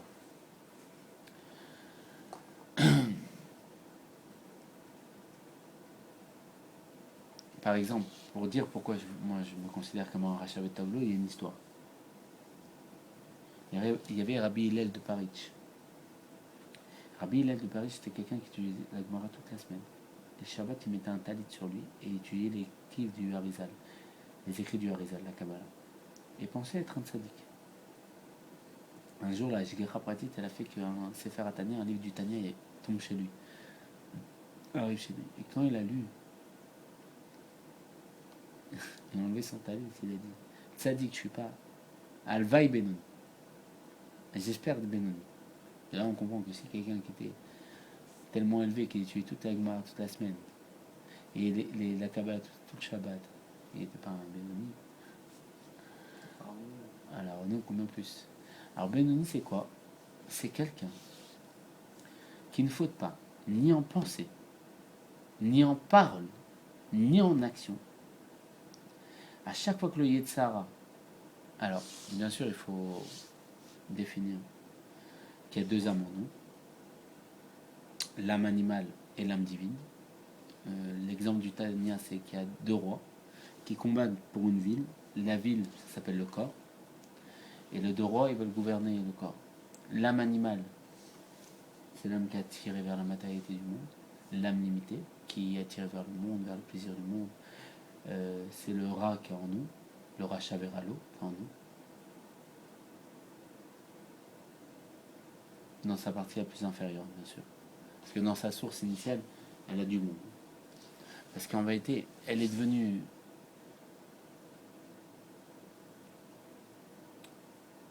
Il faut expliquer. À la base, l'âme animale, c'est quoi? C'est que à la base, c'était une âme naturelle. Le terme de l'âme animale, c'est la chute de l'âme naturelle. L'âme naturelle, c'est celle qui nous dit mange, dort, boit, tout ça. Mais le problème chez nous, c'est que quand on était petit, on a trop aimé les plaisirs matériels qu'on l'a rendu animal, dépendant à la matérialité, dépendant à la matière du monde, croyant que c'est ça qui existe et pas Dieu. Chez les tzadikim, qu'est-ce qui se passe? À la bar mitzvah, on dit que l'enfant, il est mauvais depuis sa naissance, parce qu'il est lié à l'âme animale. L'âme divine, avant qu'il fasse la bar mitzvah, l'âme divine, il y a marqué qu'elle est autour de lui, elle est makif. Il n'y a que makif avant. Il n'y a que l'âme animale. On dit que l'âme animale, elle est là 13 ans pour se préparer au combat avec l'âme divine. Et pourquoi? À la bar mitzvah, on prend sur nous le joug des mitzvot, et donc on doit respecter les mitzvot, on s'entraîne avant, on nous apprend à faire Torah mitzvot. Et là, qu'est-ce qui se passe? L'âme divine, elle pénètre. Et le combat s'instaure. Donc l'âme animale, elle va du côté gauche du cœur, l'âme divine, elle va du côté droit du cœur. D'accord? Chez le tzaddik, c'est pas pareil. Chez le tzaddik, quand l'âme divine, elle pénètre dans le corps, elle fait un korban. Elle brûle comme brûlaient les animaux au Beth Amikdash. Elle brûle l'âme animale et redonne sa dimension d'âme ativite, âme naturelle. Et il n'y a qu'une âme divine dans un corps. Et même le rabbi nous dira que pour ça, le tzaddik, il a un manque par rapport à nous. Pourquoi? Parce que le tzaddik, il a fait directement itapra, il a transformé l'obscurité en lumière. Mais il n'a pas fait itkafia de repousser l'obscurité. C'est quoi repousser? C'est j'ai envie de manger pas kasher, mais je mange kasher. Lui, le tzaddik, il a envie de manger pas kasher. Tout de suite, il a transformé le mal, l'obscurité en lumière, le mal en bien, l'amertume en douceur. Mais nous, à l'inverse, le fait qu'on repousse, qu'on avait des envies qu'on repousse, j'ai envie de manger pas kasher, mais je le fais pas. Moi, je fais de kafia, j'ai un plus sur le tzaddik. C'est pour ça qu'il y a marqué que Mashiach va faire tchouva au tzaddikim. Comment? Parce qu'ils n'ont pas fait celui de kafia là. Le kafia, c'est recourbé. Ça va faire un effort. J'ai entendu que le rabbi, il a dit qu'il était béni. C'est vrai ça? Le rabbi, non. J'ai entendu qu'il a dit ça. Le rabbi, c'est un tzaddik amour. T'as dit gamin. Ah ouais, c'est déjà. Le rabbi, il disait son beau-père. Alors pourquoi Abaye, il disait que c'était un béni? Alors, il faut savoir. Ben, voilà. Tout le Tanya nous explique ça pour nous faire comprendre comment c'est possible qu'il a pu croire que c'était un Benoni. Alors, on a compris qu'un Benoni, c'est quoi? C'est quelqu'un qui ne faute pas dans sa pensée, parole et action. C'est-à-dire qu'il contrôle toutes ses actions pour pas que le Yetzara s'exprime. C'est une marque pour Dieu Mamash. Il ne fait pas un char pour Dieu. Dieu s'exprime à travers lui à 100%. Sauf que Dieu ne lui a pas donné l'âme d'un tzaddik. Donc le mal est toujours là en possibilité. Il est là. Il attaque, mais il le repousse à chaque fois. Il vient pour l'attaquer et le dégage de la vie. Donc Abaye, c'était pas un béni. Alors, comme Rabbin, il étudiait la Torah chaque instant, et qui a marqué Heureux l'homme qui prie toute la journée. Et prier toute la journée, c'est étudier, c'est l'explication des heureux. Voilà, c'était le fait d'étudier tout le temps la Torah. Il pensait que lui, il était au niveau du Benoni, que si ça aurait été un moment d'étudier, le mal allait l'attaquer. Mais c'était du fait de son humilité qu'il ne voyait pas que c'était un juste parfait. C'était un sadique. Sadiq Gamo. Mais on verra que l'Admorazaken lui-même, qui a écrit le Sefer Tanya, il a dit Ani Benoni. Ah voilà, c'est l'Admorazaken qui a dit ça. Il a dit Ani Benoni, moi je suis un Benoni. Et à ce moment-là, ses élèves lui ont dit quoi, tu donnes la vie à personne si toi donnes Benoni. En vérité, et le Tzemar Sedek va nous dire que s'il a dit moi je suis un Benoni, c'est que pour nous écrire un livre sur le Benoni, c'est qu'il sait c'est quoi un Benoni, donc s'il sait c'est quoi, c'est qu'il a un rapport avec ça. C'est quoi qu'il a un rapport avec ça? C'est qu'en vérité, lui secrètement, dans des niveaux de Tzadik Gamour, il y a le niveau du Benoni du Tzadik Gamour. Parce que tous les niveaux sont dans tous les niveaux. Par exemple, il y a le Nefesh du Nefesh. Il y a le Nefesh du roi, la force végétative des émotions. Le Nefesh de la Nefeshama, la force végétative de l'intellect. Et donc, lui, il était dans le niveau de Tzadik Gamour et il avait débloqué le Benoni aussi du Tzadik Gamour. Donc, quand il a dit Ani Benoni, oui, c'était un Benoni du Tzadik Gamour. Il y a le Tzadik Gamour, le Tzadik Gamour. Voilà. Il a atteint après, bien sûr. Mais pour nous écrire un livre du Benoni, si lui-même il ne savait pas c'est quoi, si lui-même il n'est pas un Benoni, comment il peut expliquer c'est quoi un Benoni? C'est que lui-même, il avait cette dimension. À son niveau, lui, de Tzadik Gamour. Ce que dira le Tzadik, le Tzemar Sedek, et on comprendra pourquoi aussi le Rabbah il s'était trompé. C'est que dans son niveau de Tzadik Gamour, en vérité, c'était pas bon trompé. Il était Benoni comme l'Admorazaken. Mais les gens ne comprenaient pas son langage, parce qu'il était tellement élevé, qu'ils ont cru vraiment qu'il ne se prenait pas en Benoni. Même si l'Admorazaken nous le présentera comme ça. Donc dans un niveau, on peut dire que c'est une erreur, et dans un autre niveau, on peut dire que non, il ne s'est pas trompé. Lui-même viendra nous le dévoiler quand Mashiach viendra. Dieu. Et donc, ça c'est le Benoni. Il ne fait aucune faute pensée, parole et action. Tzadik Veralo. Le tzaddik a le mal en lui. C'est quoi? C'est un tzaddik qui souffre à cause des fautes de sa génération. C'est que dans son inconscient, c'est qu'il n'a pas fait pénétrer tout, totalement, Chaya Yechida complètement. Il reste un peu du mal dans son inconscient. Il y a un peu d'inconscient qu'il n'a pas fait pénétrer.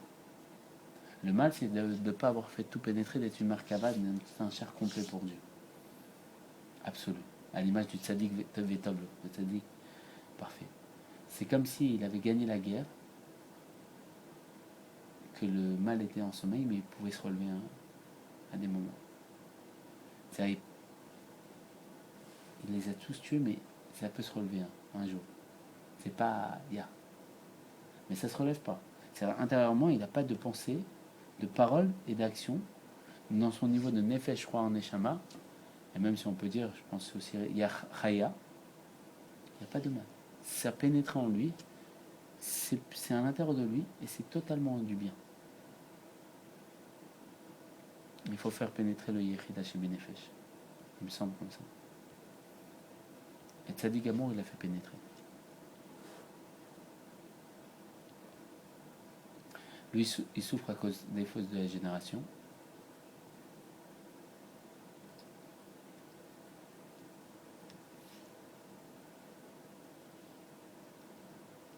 On avait dit que, avant qu'on soit Bar Mitzvah, donc, il y a l'âme divine qui est entourante, l'âme animale, elle est encore. Et après, la Bar Mitzvah, elle pénètre et elle fait en sorte chez le sadique, de brûler l'âme animale. Et donc, il n'y a qu'une âme divine. Et chez quelqu'un de normal, elle ne brûle pas. Donc, l'âme divine va du côté droit du cœur, l'âme animale. Et le combat s'instaure. Et il va essayer de se battre pour être un Benoni. Et comme il respectait le jurement d'être un tzaddik et de ne pas être un rachat. Et celui qui a juré d'être un tzaddik par un rachat qui est un tzaddik, il a fait son serment. C'est un tzaddik. Comment on peut nous obliger à jurer alors qu'on ne va pas forcément respecter ce qu'on a dit? Alors il nous dit Shavua, le serment vient du terme aussi ça va rapprocher du mot de rassasier.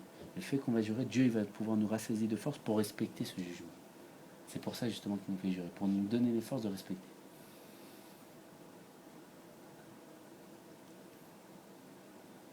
On voit que David Ameller disait mon cœur il est vide au-dedans de moi. Pourquoi? Parce que David Ameller, la mission du Mashiach, c'était de tuer le mal. Il avait tué son Yetzara pour devenir un tzaddik gamour, un tzaddik parfait, par les jeunes.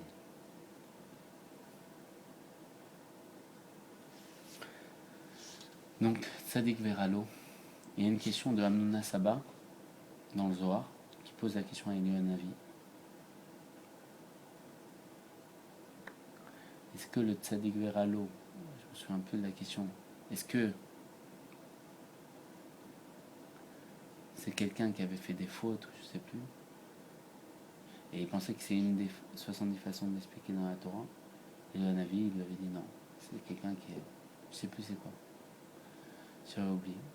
Et donc il y a le tzaddik olam, celui sur qui le monde entier repose, et s'il n'y avait pas lui, on ne pouvait pas subsister. Et 136 tzaddikim cachés, 18 000 tzaddikim qui regardent Dieu à travers une baie vitrée. Pourquoi ils sont cachés justement ces tzaddikim? Pourquoi on les dévoile pas? Parce que sur eux, le monde y repose, il ne faut pas les dévoiler. Parce que si on les dévoile, peut-être ça peut ne plus être des tzaddikim, peut-être ils peuvent chuter, et c'est un problème parce que sur eux, le monde repose. Ils peuvent aider le peuple juif. Et ils l'aident. Mais encore plus non, justement, en leur parlant. c'est en étant caché qu'ils l'aident. Et que s'ils parlent, ils n'aident plus. Parce que leur mission, c'est de cacher. Et comme ça, Dieu, il a vu. Hein. Et on peut lui faire confiance. On utilise au niveau de Chayel Yechida en nous, on dévoile. On lui fait confiance. Et donc, qu'est-ce qui se passe? Il y a les 4 formes de tzadikim. Donc, on a dit tzadik veralo, tzadik vetovlo, les tzadik yesod de l'âme, et 36 tzadikim cachés. Voilà. Je pense que voilà, on a fait une présentation de tous les du début du Tanya. Après, bien sûr, il y a les niveaux de l'âme divine, il y a les forces de l'âme, Chorma, Chabad, Chorma Minadat, Chesed, Gvura, Tiferet, toutes les forces de l'âme, comment s'habiller l'âme animale, comment s'habiller l'âme divine, les éléments qui vont engendrer des comportements différents chez l'âme animale et l'âme divine, parce qu'il y a les 4 fondements de la matière du monde. Tu veux qu'on les aborde? Comme tu veux. Alors il y a les 4 fondements de la matière du monde, d'où tout est créé matériellement, toute la matière, tout est créé, même la spiritualité, avec ces 4 fondements.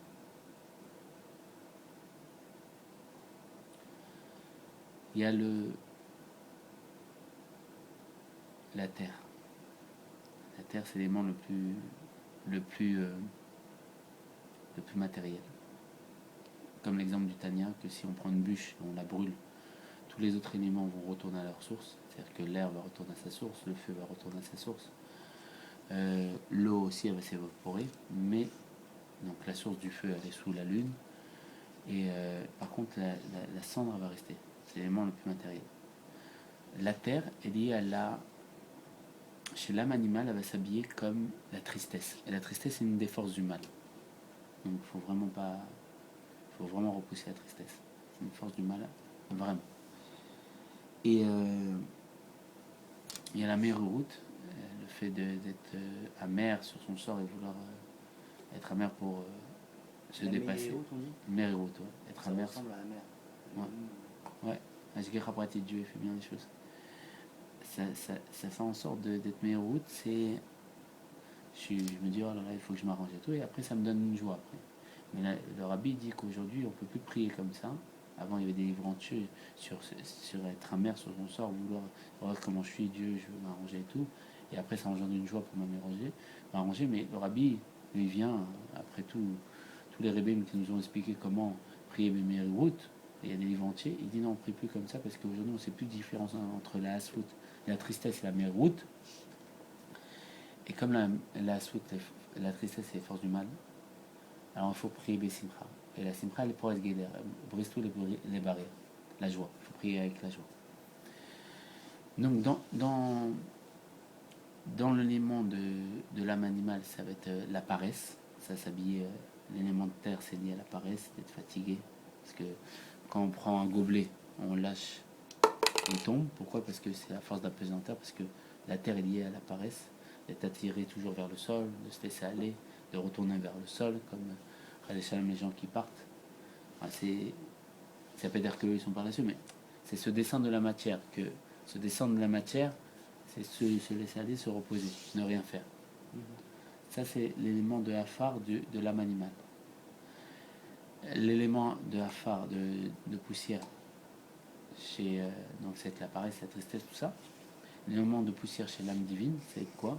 La chifloute, l'humilité, qui était représentée par excellence par David Ameller. Que David Ameller, il se mettait par terre en train d'étudier la Torah, mais on dit David, tu es roi. Il dit devant la Torah, je suis béchifloute, je suis rien devant Dieu. Et étudié par terre avec les érudits en Torah, mais il ne se mettait pas de cavote d'honneur devant.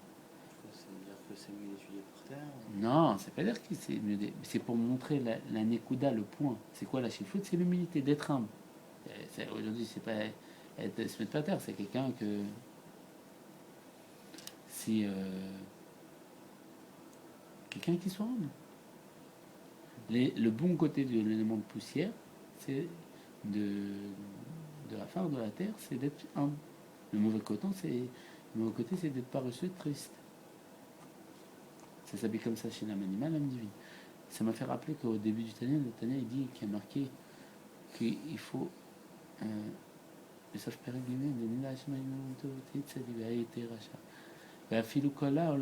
et si tout le monde entier Omer tzadikata, tu dis à toi que tu es un tzadik, Venecha ki racha, vois-toi comme tes yeux, comme un rachat. Et il dit que si, normalement, il y a marqué qu'on n'a pas le droit de se voir comme un rachat. Pourquoi? Parce que si on se voit comme un rachat, on sera triste dans notre cœur et c'est une avéra d'être triste. Et si on se voit pour un tzadik, on va croire qu'on est un tzadik, alors que c'est faux. Alors ils disent qu'il y a une subtilité d'esprit, c'est si tout le monde me dit que je suis un tzadik, il faut que je me vois comme un rachat parce que je suis comme ça, je veux toujours m'améliorer, faire mieux, pas me reposer sur mes acquis. Et voilà, c'est pas croire que, voilà, toujours être en travail. Et ça, c'est les éléments de l'âme animale, l'âme divine. Après, il y a le niveau de Maïm. Maïm, c'est quoi? C'est l'eau. L'eau, il dit que l'eau, c'est dans le Etzreim, c'est ce qui véhicule tous les plaisirs. On sait très bien qu'un plat, il est plus bon avec une bonne sauce. Et que quand on est dans un bain, c'est un moment de détente, un relâchement, on est bien. L'eau, c'est les plaisirs. Alors, il y a les plaisirs qui sont liés à l'âme animale, donc les plaisirs qui sont liés au monde, et il y a les plaisirs de la Gdusha. C'est pour ça que la Torah est appelée eau. Le fait d'étudier un cours de Torah, on a un plaisir. C'est l'eau qu'on fait pénétrer en nous. Et l'eau, c'est quoi? C'est l'élément qui va faire pousser, qui coule du haut vers le bas, et qui fait pousser toute chose, et qui donne la vie à toute chose. Parce que En Maïm est la Torah, et Torah Chaim, c'est une Torah de vie, Torah Etemet, de vérité. Plusieurs processus. D'abord c'est l'eau, après c'est la vie, et après c'est la vérité. La vérité qui est éternelle, Nisri. Et donc, après l'élément de l'eau, donc soit les plaisirs de la Gdusha, soit les plaisirs dans la Torah, soit les plaisirs dans le monde. Donc chez l'âme animale, c'est les plaisirs pour le monde. Chez l'âme divine, c'est les plaisirs dans la Torah. Et tu as la Torah à faire à la volonté de Dieu. Après l'élément de roi, d'air, c'est lié aux paroles. C'est dire des paroles pour rien dire, des paroles de futilité. Parler sur un tel, peut dire sur un tel, soit faire Chazé Shalom Lashonara, ou soit, et comme on a compris, dans le Olamati Yitzira, tout ce que je dis, pourquoi c'est pas bon Lashonara, c'est interdit. Parce que quand je parle, je crée. Et que quand je dis Lashonara, je suis en train de créer cette Lashonara. Mais je le vois pas. Donc le mauvais côté de l'âme animale, c'est dire des futilités, parler pour rien dire. C'est... Facebook. Ouais, on peut dire. C'est le numéro 1, quoi. C'est le numéro 1 du roi. C'est pour ça qu'il a cartonné. Et il brasse de... Il brasse tout l'air des gens, il encaisse. Mais c'est-à-dire que, voilà, c'est le niveau. Alors dans l'âme animale, ça s'habiller à dire des bêtises, des choses pas bien, soit même dire, parler pour rien dire, perdre du temps. Ou dire la chenara, tout ça c'est l'âme animale. Bien sûr, l'âme animale, quand elle se fait. On va dire que quand le Yetzara s'habille à travers elle, parce que le Yetzara s'habille à travers l'âme animale. Et, et dans, et dans l'âme divine, le roi, ça va être le fait de dire tout le temps des paroles de Torah. Tout le temps, tout le temps. Mes respirations, c'est véhiculer des paroles de Torah. C'est pour ça qu'on ne doit pas s'arrêter de dire des paroles de Torah à l'image de Rabbah. Et le feu, c'est quoi? C'est l'orgueil. Les gens qui sont orgueilleux. Il y a marqué, Dieu dit, moi et l'orgueil, je ne pourrais pas résister. C'est l'orgueil. Chez la manua, je suis orgueilleux chez moi. Et Enon, il a dit, il n'y a rien d'autre à part moi. Il y a un dicton chassidique qui dit, pour moi, le voile a été créé. Parce que normalement, c'est pour moi, le monde a été créé. Dans Tania, même 41, c'est expliqué. Le monde a été créé pour moi. C'est dans le voile, être orgueilleux. Et quand on est orgueilleux, en vérité, on empêche Dieu de pénétrer dans mes forces intérieures. Et dans le bon côté de la Gdusha, c'est quoi? C'est être orgueilleux pour Dieu. Comme il y a marqué que l'Admorazaken, il avait un chassid. Il appelait mon chassid orgueilleux. Qu'est-ce qu'il faisait? Dès que son Yetzar il attaquait, il disait quoi? Moi, je ne vais pas faire cette mise-là. Quoi, moi, je ne vais pas réaliser cette mise-là pour Dieu. Quoi, moi, je vais faire cette faute. C'est utiliser son orgueil pour servir Dieu. Comme on sait qu'une fois, il y a quelqu'un qui s'est présenté devant le rabbi, il s'appelait Nimrod. Nimrod, c'est le nom de la personne qui s'est révoltée contre Dieu à l'époque d'Abraham. Il se prenait pour un Dieu. Il a dit, Rabbi, je change de prénom, c'est pas un bon nom. Rabbi lui a dit, non, on va optimiser le prénom. Nimrod, c'est se révolter. Vous allez vous révolter pour Dieu. Et donc, le feu, c'est quoi? C'est vouloir retourner comme le feu, on baisse vers le bas, il veut remonter vers le haut, tout le temps il veut aller remonter vers le haut. Et s'il n'a pas un élément sur lequel tenir, il repart vers sa source qui est en dessous de la lune, c'est vouloir revenir vers Dieu. Bien sûr, tous les éléments sont liés au Asiya, ça va être Afar. Yetzira, ça va être Maïm, l'eau. Donc les âmes de plus de Yetzira, ils vont être très liées à l'eau. Il me semble... j'ai un safek, j'ai un doute. Mais il me semble que...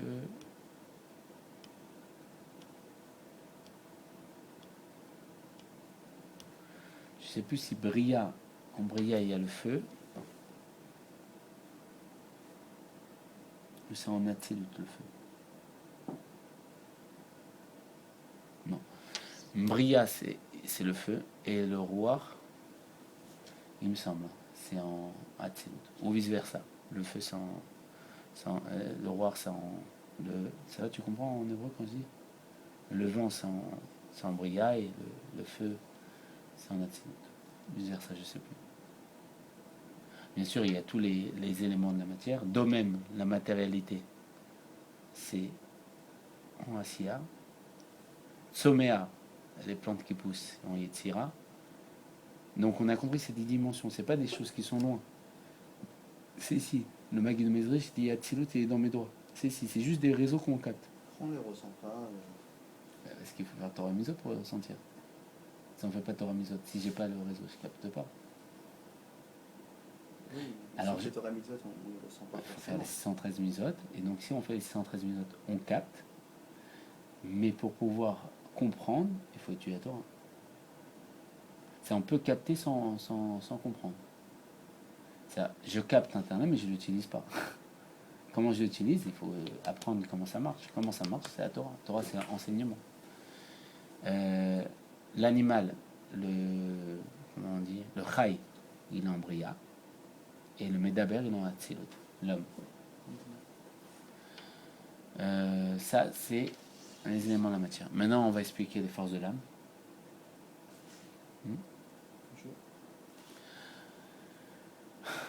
Les forces de l'âme. Chochma bina da'at. Ça s'appelle les mochin, les forces intellectuelles. Chochma, c'est quoi? C'est la force de la perception. Par exemple, il y a une roue de la pensée qui coule continuellement en nous. Et des fois, on s'attarde sur une pensée plus qu'une autre. Ces pensées qui coulent, ça s'appelle chorma. C'est quoi? C'est des fois on se pose une question, à quoi ça ressemble la mer? Boum, dans notre tête, on voit la mer s'afficher. À quoi ça ressemble Peta ou Schnock? Je sais pas c'est quoi. Je vois rien. Il y a le noir. Et des fois on se pose des questions et on voit rien. Et des fois on se dit mais j'avais étudié ça, je sais plus, je réfléchis, et d'un coup il vient comme un éclair. Et cet éclair c'est la réponse. Ça s'appelle chorma. La nagam kwarma, la force du ma, la force de s'effacer pour pouvoir recevoir. C'est comme si je m'efface et Dieu il vient de planter une graine à l'intérieur de mon cerveau. Cette graine, c'est la réponse. Mais si à ce moment-là, quand je suis en train de... Ah oui, j'ai compris, j'ai compris. Et quelqu'un, il vient de parler. Je dis, attends, 2 secondes, j'ai peur d'oublier. On a peur d'oublier la chorma. Il faut qu'elle pénètre dans notre cerveau. Dieu vient mettre la graine. Tamine Maaseh Bereshit, il recrée le monde à chaque instant. Il va mettre la graine. On a peur de la perdre. Il faut qu'elle rentre dans la terre. Et qu'elle se putrifie et elle va créer un arbre qui va donner des fruits. C'est quoi cette graine? Il y a toute la réponse. Ça vient de Dieu, c'est la main de Dieu. Et selon ma compréhension, selon le niveau de ma terre, je vais pouvoir exprimer le dévoilement de Dieu. C'est-à-dire que plus j'ai des connaissances, plus je vais pouvoir comprendre la sagesse de Dieu. Cette graine, cette pensée qui vient dans ma tête. Moins j'ai de compréhension, moins je vais pouvoir comprendre la sagesse de Dieu. C'est-à-dire que plus je connais, plus je vais comprendre tout ce qui se passe dans ma tête, toutes mes pensées. Je veux savoir pourquoi Dieu m'envoie telle pensée et qu'est-ce que je dois faire. Je ne serai plus dans le doute. Et comme il disait ça, il n'y a pas plus grand bonheur qu'être délivré du doute. Donc, ça c'est chorma. Bina, c'est que la pensée vient et je réfléchis sur la pensée, en long et en large, toutes les possibilités. Jusqu'à qu'à un moment, j'ai tellement réfléchi, je dis à l'autre personne, tu peux venir me parler, c'est bon. Ça y est, je ne vais pas oublier. Ça, je sais, je m'en souviens. À quoi tu pensais? Ah, ça, et ça marche comme ça, et ça. C'est exploiter la pensée. C'est comme la graine c'est le concentré, c'est la chorma. Elle va rentrer dans la terre, elle va se putrifier, et elle va donner un arbre qui donne des fruits. L'arbre qui donne des fruits, c'est le fait d'avoir réfléchi, d'avoir putrifié la graine, d'avoir dévoilé toutes les potentialités en long et en large. C'est-à-dire de pouvoir expliquer ce que j'ai compris à tout à chacun, c'est en profondeur, et comprendre toutes les possibilités de ce que j'ai compris, c'est en large. Ça va? C'est réfléchir à tout. J'ai pensé à ça. Qu'est-ce que ça fait que Dieu il m'a fait penser à ça? C'est pour ça, c'est pour ça, c'est pour ci, c'est pour ça. Ah, j'ai pensé qu'il fallait payer telle personne, il faut que je l'appelle, et après je vais l'appeler, je vais aller tirer, je vais lui donner. Ça, c'est Bina. C'est Bina. Bina, c'est Binyan, c'est la construction. Après, c'est date. L'exemple du Tania est très simple sur date. C'est Adam, il a connu Chava. Il a eu un rapport avec Chava. Il a fait un. Date, c'est la kashrut. Par exemple, on peut apprendre que fumer, ça tue. Mais malgré tout, fumer. Une fois, il y a une histoire avec le Rabbi Rayetz. Il est parti voir un médecin. Le médecin lui a dit que c'était pas bon pour sa santé de fumer. Et après, il lui a donné une cigarette. Il m'a dit, voilà, je vous donne une dernière pour la route. Il dit, non, non, c'est bon. J'ai pas besoin. Et il dit, quoi? Comment ça, vous avez pas besoin? Il dit, vous m'avez donné une information. On m'a dit que c'était pas bon pour moi, ça je l'ai validé. C'est faire date avec les choses. C'est quoi? Dès que j'ai fait date avec les choses, je peux pas faire quelque chose qui est contraire. C'est la cache-route, l'unification. C'est faire un avec la chose. J'ai compris que fumer ça tue, je peux pas fumer. J'ai compris que Dieu, il veut que je mette tête fine. J'ai fait date avec ça, je peux plus ne pas mettre tête fine.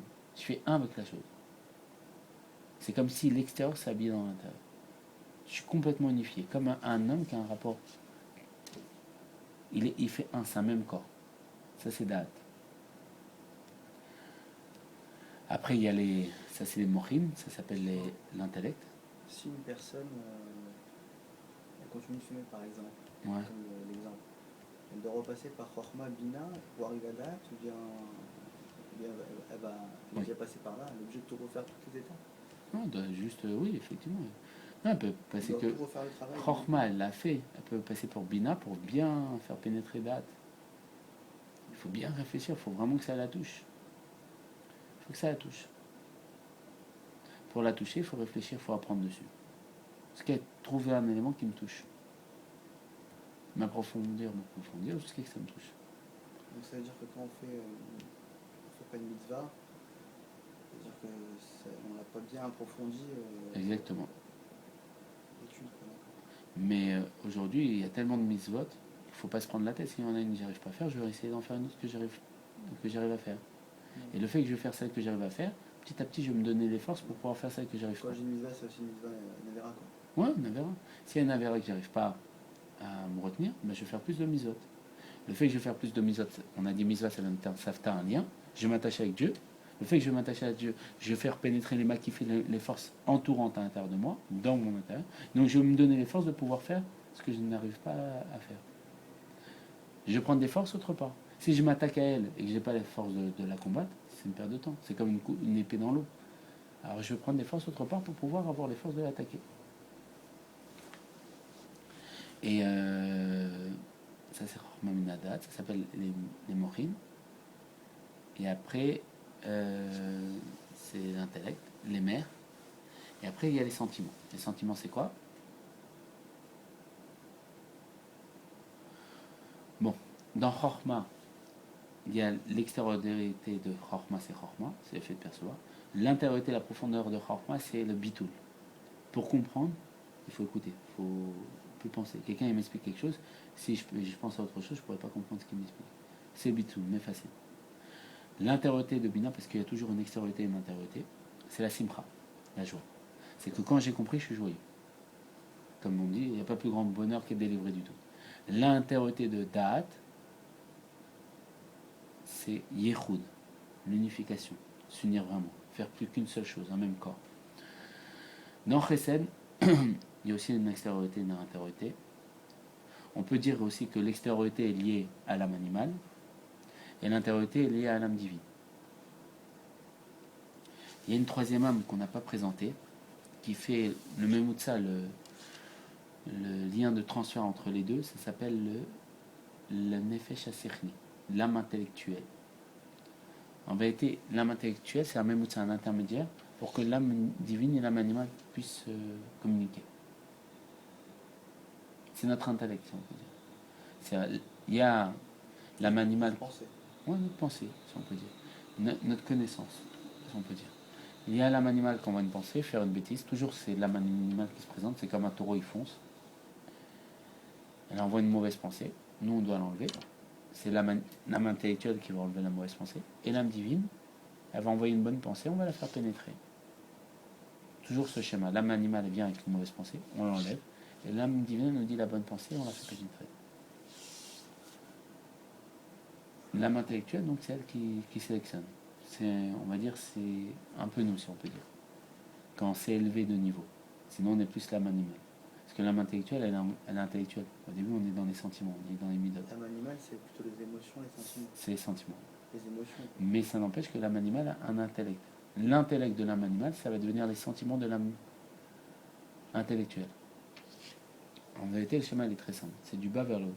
Il y a les sentiments de l'âme animale. On n'a pas présenté encore les forces de l'âme. Mais là, on a expliqué les forces intellectuelles et là, on va expliquer après les forces émotionnelles. Mais les sentiments de l'âme animale, c'est les sentiments de l'âme animale. Là-bas, c'est Sabil ou Yetzara. L'intellect de l'âme animale, ça devient les sentiments de l'âme intellectuelle. Ce qui va devenir l'intellect de l'âme animale, c'est les sentiments du niveau supérieur de l'âme intellectuelle. Et l'intellect de l'âme intellectuelle, c'est les sentiments de l'âme divine. Et l'intellect de l'âme divine, c'est les sentiments de Dieu. On peut arriver, nous, à l'intellect de l'âme divine. Oui, quand Mashiach viendra, on arrivera à ce niveau. Et là, actuellement, on peut arriver à quel niveau ici? Le rabbi dit qu'on peut devenir des tzadikim. On peut arriver à ce niveau-là, le rabbi dit. Il dit que ça dépend d'une personne qui ouvre les yeux. Une personne, à force d'étudier la Torah, il peut débloquer ce niveau-là chez lui. S'il débloque le niveau chez lui, il ouvre les yeux, donc il dévoile la Géoula pour lui. Et comme le Harizal dit, tout est en tout, tout contient tout, il débloque la Géoula à tout le monde, la délivrance à tout le monde. C'est pour ça que c'est capital d'étudier la Torah. Vital pour la délivrance, pour tous les mondes, pour tous les âmes, pour tout le cosmos, tout.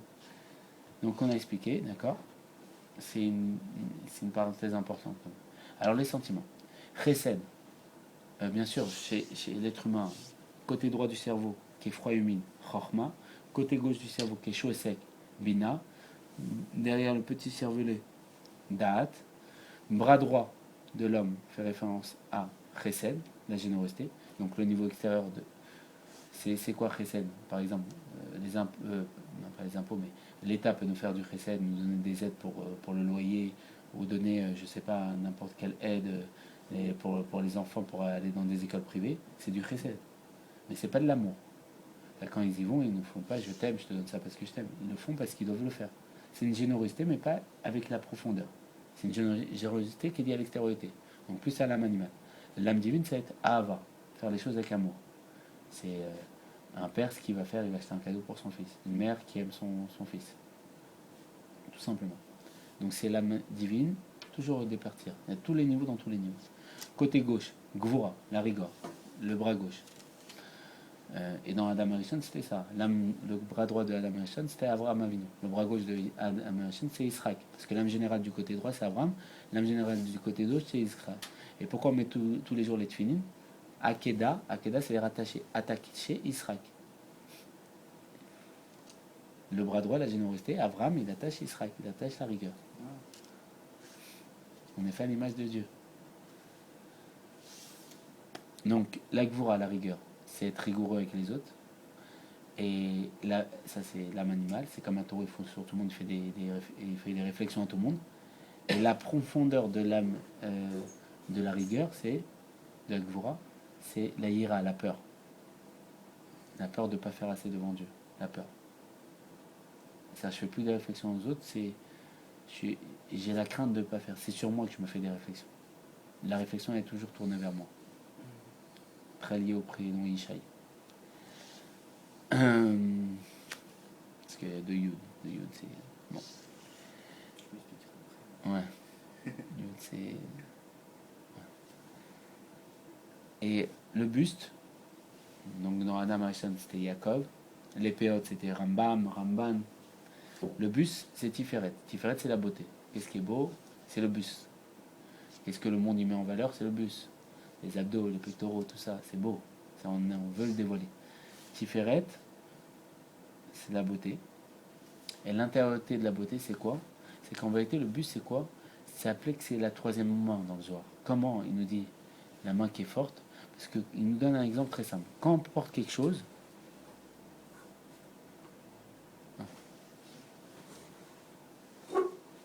on porte quelque chose avec notre main forte au début. Mais s'il est lourd, je vais le porter avec les deux mains. Et s'il est encore plus lourd, je vais m'aider de mon buste. Donc ici, il y a comme une troisième main qui va m'aider. Et cette main-là, en vérité, c'est quoi? C'est faire en sorte que la droite et la gauche s'unifient. C'est le mélange de la rigueur et la générosité. Ça s'appelle Tiferet, la beauté, c'est ça qui est beau. On dit qu'une belle couleur, c'est une couleur mélangée. Et l'intériorité, donc chez la main animale, c'est juste la beauté, c'est être beau pour plaire à tout le monde. Regarde comment j'ai bien maigri, je plais à chacun, c'est vouloir être beau pour l'extériorité, pour que les gens me trouvent beau. Et l'intériorité, donc liée à l'âme, donc toujours l'extériorité, donc l'âme animale, et l'intériorité, l'âme divine, c'est la rachamim, la miséricorde. Avoir la compassion pour quelqu'un d'autre. Et au peuple juif. L'héritage d'Abraham, c'est l'amour naturel en Dieu. L'héritage d'Israël, c'est la crainte naturelle en Dieu. Et c'est pour ça que le Tanya va dire que la chose est proche de toi pour le dire et pour le faire. C'est que si tu utilises l'amour naturel que Dieu t'a donné en héritage, pourquoi on les appelle patriarches et pas Moshe Rabbeinu? Patriarche parce que comme un père, il nous laisse, il nous donne la possibilité de lui ressembler physiquement et intérieurement. Parce qu'on ressemble à notre père sur notre physique et sur nos qualités intérieures. Et à notre mère aussi. Pareil, Abraham, Israël et Jacob nous ont donné un héritage. C'est quoi? L'amour naturel de Dieu. Et Abraham, il a tellement travaillé qu'il nous l'a donné en héritage. Chaque juif, il aime intérieurement Dieu. Il aime Dieu, c'est naturel chez lui. Et il dit, le Tanya, si on laisse s'exprimer cet amour naturel, l'héritage d'Abraham, on le fait pousser, on pourra servir Dieu facilement. Si on laisse pousser l'héritage de Israël, qui est la crainte naturelle en Dieu, on pourra servir Dieu facilement. Et la miséricorde, qui est l'héritage de Jacob, la rachamim, avoir pitié des autres et vouloir arranger, c'est pas de venir demain, je fais tout ce que tout le monde dit, je fais plus rien pour moi. Non, il faut être juste, il faut être un tzaddik, c'est-à-dire c'est la justesse. C'est-à-dire quand la personne ne mérite pas, elle ne mérite pas. Mais il faut savoir, c'est une subtilité d'esprit à obtenir, et c'est avec du temps, avec de la réflexion. Ça, c'est pas devenir une loque à la fin. C'est devenir un homme, être moi-même. Dieu il attend qu'on soit nous-mêmes. Comme il a dit Rabbi Zouché dans les Pony, on a dit la question. Tout le monde lui disait c'est un tzaddik, il a dit quand je vais arriver là-haut, on va me demander pas est-ce que j'étais Avraham Avinu ou Yitzhak Avinu, on va me demander ce que j'étais Zouché. Dieu il attend qu'on soit nous-mêmes. Donc, oui. Et donc ici la miséricorde, la rachamim, Donc, Rachamim, c'est quand on voit un pauvre, ça nous fait un bassement au cœur, on a envie de l'aider. C'est l'héritage de chaque juif. Rachamim aussi, ça s'habille beaucoup dans l'âme animale. Moi aussi, l'âme divine. Bon, après, tous les niveaux sont dans tous les niveaux. Hein. Je donne une base de données, mais on aborde l'infini. Tout est en possibilité. Ça dépend de quel niveau. Parce que dans tel niveau, toute la structure est comme ça, mais dans le niveau, c'est inversé. Et après, c'est un niveau. C'est un système qui est complètement en possibilité de changement continu. Mais les bases, c'est comme ça. Mais après, dans une autre madriga, on peut voir différemment. Comme le fils de Rabbi Shimon Morchai, Rabbi Eliezer, il a dit à son père, j'ai vu un monde à l'envers. Ceux qui étaient bas, qui étaient hauts ici, ils étaient en bas là-haut, et ceux qui étaient bas ici, ils étaient là-haut. Ils étaient hauts là-haut. Il dit, non, tu as vu un vrai monde, et le monde tel qu'il est. Ça dépend où on parle. La jambe droite, Netzar, la victoire. Le fait de vouloir gagner, de vouloir réussir. On avance avec le pied droit. C'est le Kwaralicha, la force d'avancer. Et l'intériorité de Netzar, comment on gagne? Bitachon. C'est en ayant confiance en Dieu. Bitachon, c'est pas comme la Emouna. La Emouna, c'est j'ai foi. Mais on prend l'exemple très simple, quelqu'un il peut avoir foi en Dieu, mais prier mon Dieu pour voler, alors que Dieu nous a interdit de voler. C'est-à-dire que c'est une foi qui est makif. Elle n'a pas pénétré à l'intérieur. Bitachon, c'est faire pénétrer les makifim, l'extériorité, à l'intérieur. C'est bon? On n'a pas présenté les ktarim, mais je l'ai expliqué, les couronnes. Après, le côté gauche.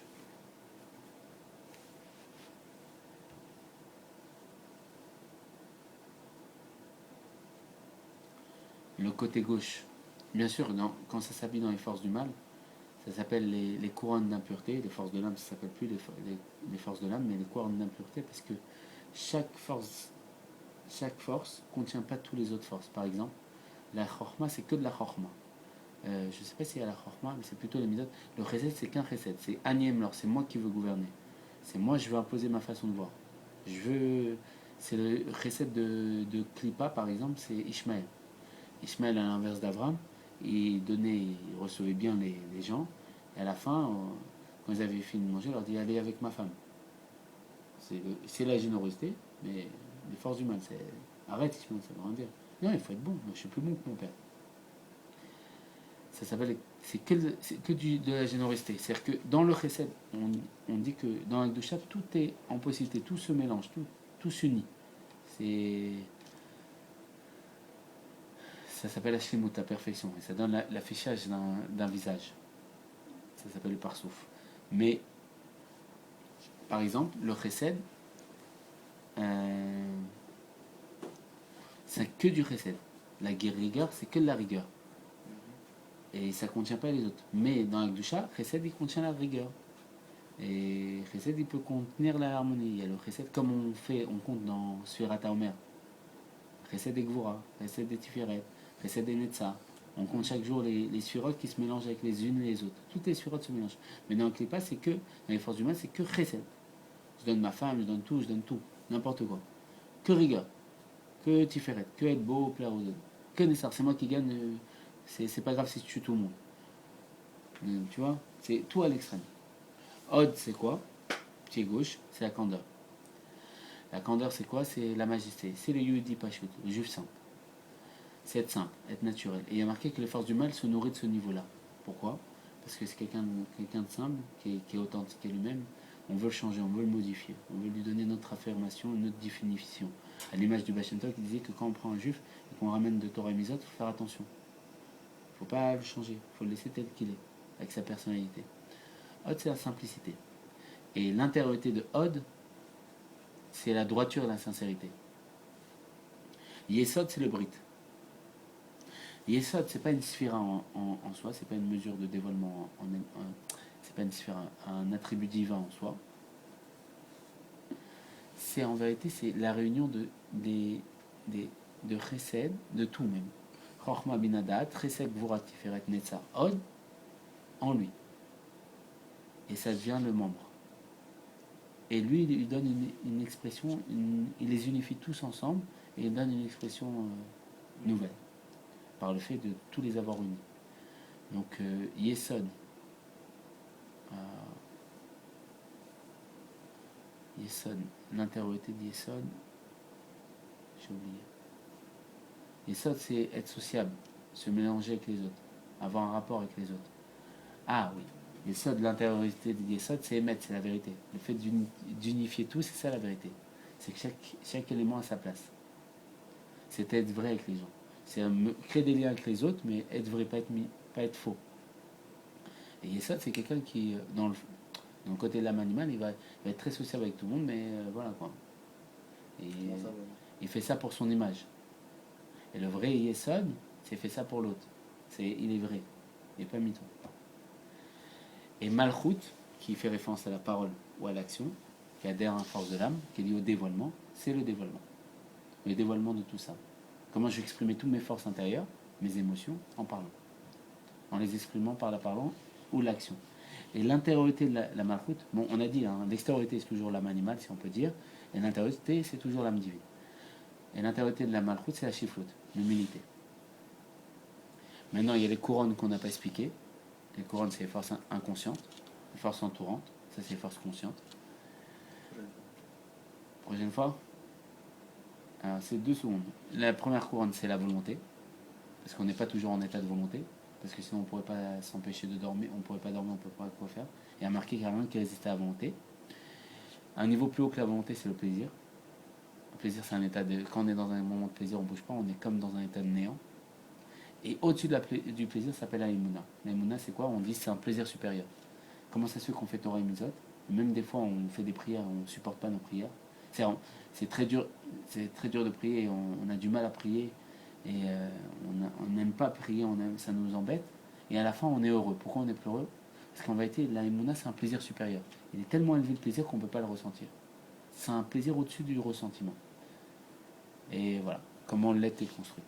Voilà, que Bezat Hashem, ce cours, il apporte la délivrance dès à présent, matériellement, spirituellement, que des bonnes choses pour toutes les personnes présentes et pour tout le peuple juif dès à présent, avec la grâce de Dieu. Yechem Meler, ma chère, non.